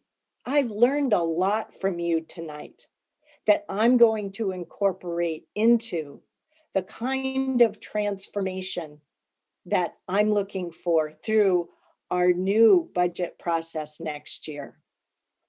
I thank you for exercising your voice tonight and in a variety of forums that are specifically set up to hear from you. I have and continue to lean into your input. I've heard you tonight, but change to act on all of that takes time, often taking longer than any of us would wish. And as I've said, our budget document is currently a financial document. I look forward to the work ahead with CAO Tanya Angie to develop that service-based budget process that helps us all better understand how our policy and investment choices lead to the outcomes that we are striving to achieve. I know through many hours of digging into this financial document that we're making progress towards investing in community need, in affordable housing, addressing homelessness, increasing mental health and behavioral health services and access, in transportation connectivity and safety, investing in people through local job access and workforce opportunity, through juvenile justice, community corrections, and yes, law enforcement patrol in our unincorporated rural and urban areas. And advancing racial equity, inclusion, and community engagement, which relies upon openness and transparency. Bottom line, our work together continues. I am proud to do this work for you. And I thank you for being on this community journey. And as for tonight, as one member of this budget committee, I will be voting to advance this budget through the next step of our process. Thank you again for engaging with us tonight and being as open to hearing my comments as I've been to hearing yours. Thank you. Thank you, Chair. Thank you, Chair Bolin. Thank you. So the motion is there with a second, and are we ready to vote? Cesar, do you want to say something? Hi, yes. So basically, there's nothing that can be done to kind of listen to all the concerns that were passionately made tonight. Because I feel like, I mean, I wouldn't put in the words that Amy Johnson did, right? But I understand why Amy Johnson said that she felt gaslighted by the response. So in other words, so there's no concrete things we can do right now to listen to those concerns? I feel like we did listen to the concerns, and I feel like Chair Harrington addressed them sort of. Or rather, sorry. Yeah. Is there anything concrete that can be done at this point, apart from saying that we'll take into account for next time? Because I remember like Brian Decker mentioned that him and other people have voiced a concern previously, and they feel like nothing's been done. So is there nothing that can be done right now? Or is there any concrete plans that can be said today? I don't believe there's anything we can concretely do right now. We can approve, we can vote and either approve or not approve the motion. So you can vote no if you choose. I mean, that's within your purview as a committee member. Correct, Jack? That is correct.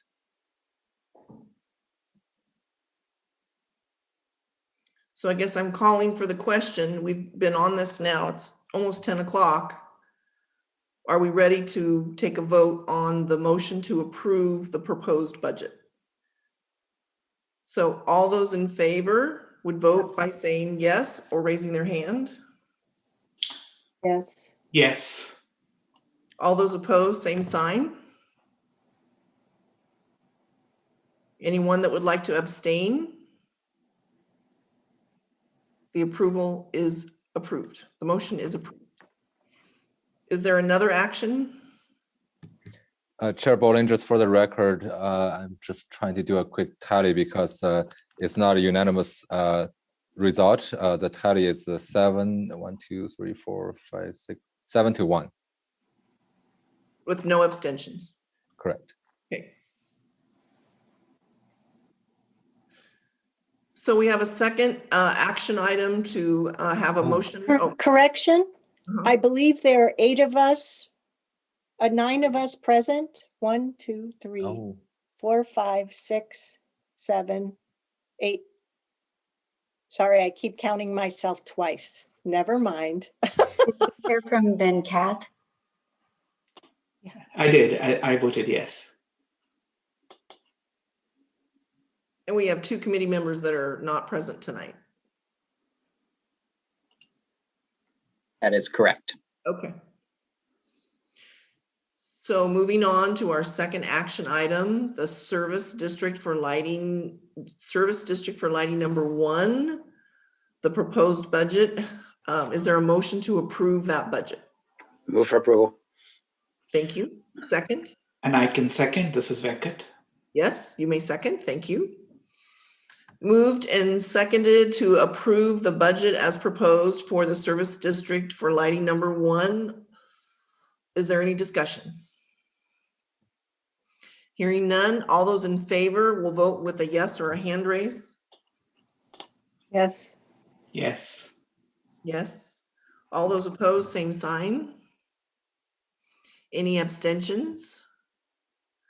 The motion is approved. Is there any other action needed tonight? Just quickly go over the next steps. It's as mentioned multiple times that as of June 15th board meeting scheduled at 10 o'clock to start, the Board of County Commissioners will consider adopting the approved budget at that meeting. And then the budget committee members are not required to be present, but encouraged to be a part of that, to be present to observe the adoption by the board. And then that will also be a virtual meeting via Zoom, and the public testimony will again be very welcome at that meeting as well. That's the next step. Next slide, please. Now I'll hand it back to the budget committee chair to solicit any closing remarks and then possibly motion to adjourn the meeting. Okay. So I just want to thank everyone for their time and their presence and their participation. I think community joining us was very valuable, and I really appreciate everyone's time. And I want to thank the staff who have worked very diligently to prepare not only the proposal, but also to respond to questions that we had from the previous meeting. And there is a lot of information on the website with answers to our questions that maybe some of the community members could take some time to review. Maybe some of their answers would be there. And with that, is anyone else like to make any closing comments? Chair Harrington.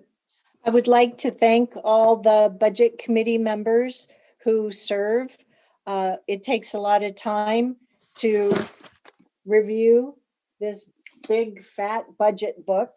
And it's over $1.4 billion sections. So I appreciate your volunteering, your time and expertise to do that work, to listen to our community feedback, and to help us forge a path as we really struggle to try and balance the community, servicing the community needs, both discretionary and mandated, while also living within the restricted dollars that we have. We would certainly like to do more. It's very difficult and very challenging. So I look forward to our work again next year. I believe it will be different. And as you heard at our meeting on May 13th and saw reflected in one of the questions, the county is going to be receiving 2 different contributions from the American Rescue Plan, $58 million in the first year and another $58 million in the second year. And I have have expressed interest in having you help us with our supplemental budget process as we move forward on those dollars so that we can continue to have community involvement, openness, and transparency. So you don't have to commit to it today, certainly because it's more than you signed up to originally. But between Ms. Angie and Mr. Leong, I'm sure they'll double back. So thank you again for helping us tonight. Those are my comments. Thank you. Any other comments from members of the committee? Pam? Thank you. Thank you, Chair Bolin. I just want to say thank you. This is my 3rd budget process, and this was a very interesting time, and and Chair Boland, you did a very, very good job of navigating the input from the community, the questions from our community members on the budget committee. So thank you for that. I also want to thank Cesar and Mankat for your participation in this, and Cesar, especially the fact that you had the courage to raise questions and issues. That's so important in this process. So thank you very much for that. And last, I would like to thank the community members that are still with us for your input. As Chair Harrington said, this is the most input that we've had, and this is the process that we're going to be going through to have a more iterative type of process through budgeting. And again, I'd like to underscore my hope for the changes in our budget process to allow us to look at the services that we provide. And I know under the leadership of Tanya and Jack, we are going to get there. So thank you to everybody. Thank you. Any other closing comments? Yeah, Chair Rowling. Sorry, Chair Harrington, I'll be brief. Thank you so much. I know it's pretty late at night.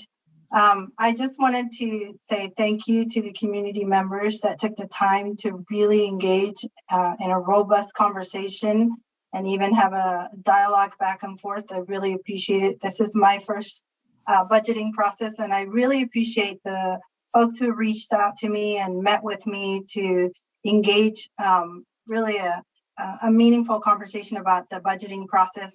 I also want to say thank you to Chair Harrington for your leadership and really pivoting Washington County in a really from a community engagement perspective, and really creating this opportunity to engage the community and the residents in this budgeting process, and platforms and opportunities to engage us.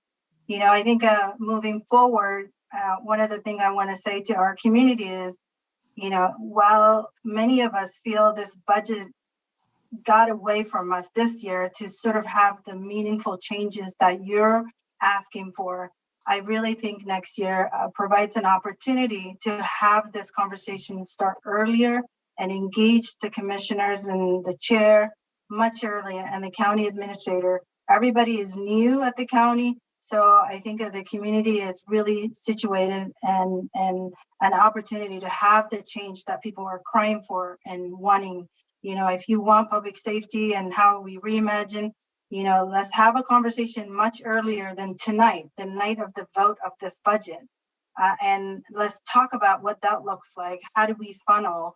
How do we really successfully modify the budget to meet your needs? Because we are in this position because of you, because citizens and residents in Washington County voted for us.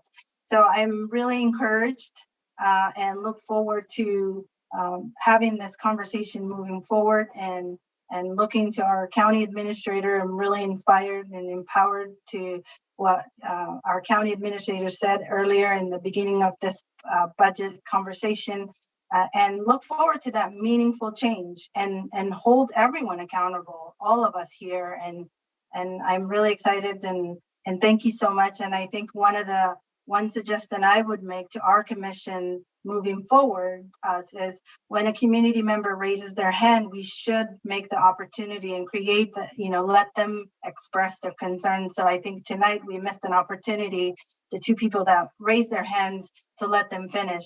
But I think those are something that we can fix in the future, and just let the process run its course, and empower people to participate, because I really do think this was really a participatory.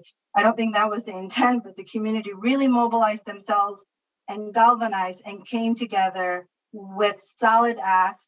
However, we couldn't make the modifications the community were asking, but I look forward to budget change and participatory budgeting process for Washington County next year and in the future. Thank you. Thank you. Other closing remarks? Chair Harrington. First, I want to say that as we were hearing some of our last testimony, and one of our community members mentioned a term, I misunderstood what the term meant.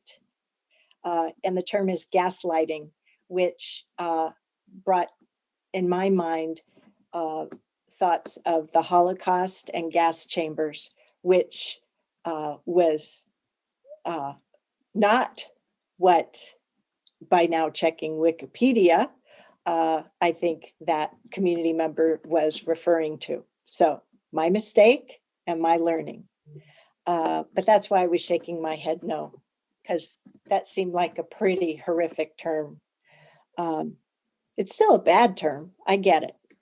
But lastly, I neglected to thank you, Ms. Bolin, for chairing our committee. And you had to navigate questions and logistics from our long May 13th meeting, as well as tonight. And so I really appreciate your doing that. As board members, we much prefer to have our community members of the budget committee serve as the chair, and even appreciate the community members making motions and second as well, because we know that as being elected members to the Board of Commissioners, there's a lot of weight that goes along with that. But you are our equals here in the Budget Committee. Your vote carries as much weight as ours. Thank you very much. Thank you. So final comments?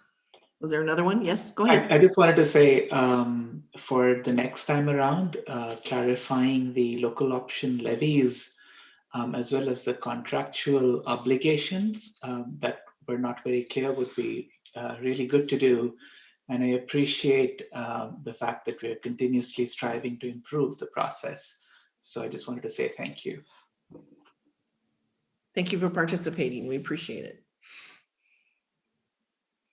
Anything else?